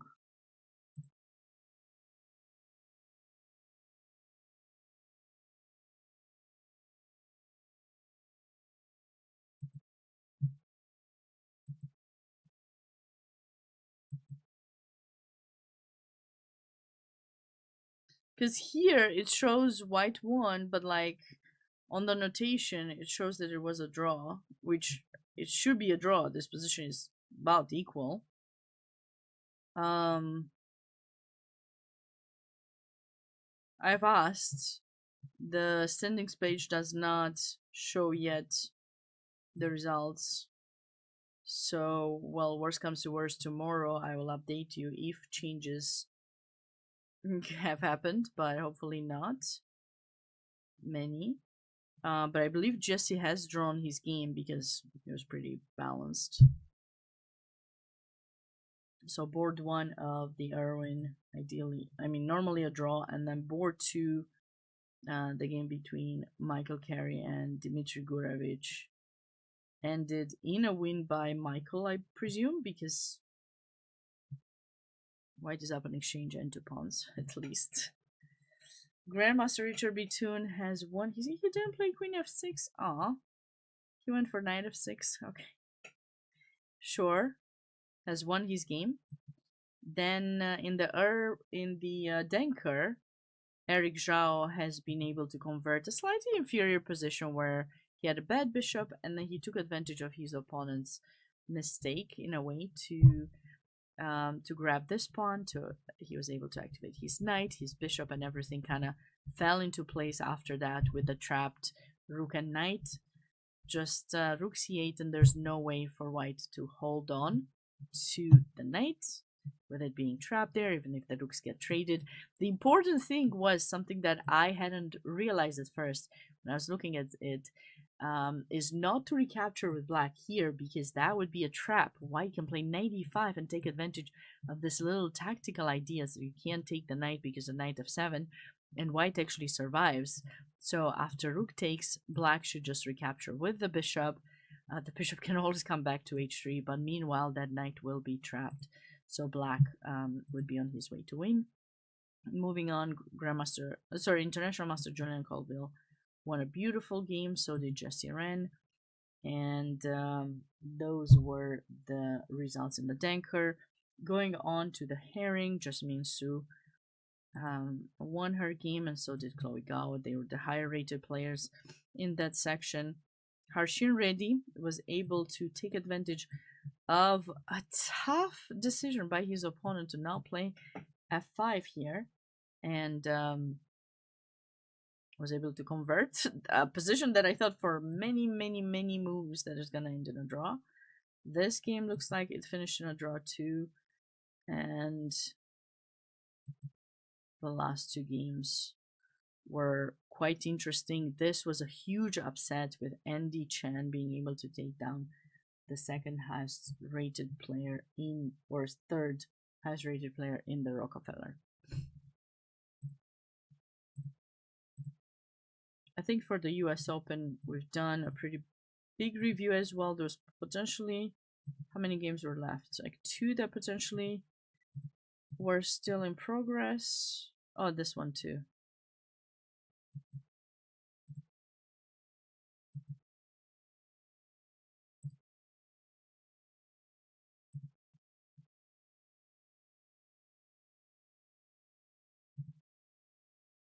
Okay, this one has a DGT error. This one likely will end in a draw. Everything is symmetrical unless somehow white allows black's king to get activated, which I don't think will happen. Will probably end in a draw. So I really appreciate all of you being here. It's definitely been a thrill going over these games. There were some very interesting results, some totally unexpected ones. Tomorrow is going to be day 2 at the US Open, with the invitational round starting at 10 a.m. for the round 2, and then the second game of the day will start at 7 p.m. So you'll definitely see me here throughout the day tomorrow. Same for Wednesday. The schedule will be the same. So 10 a.m. and 7 p.m.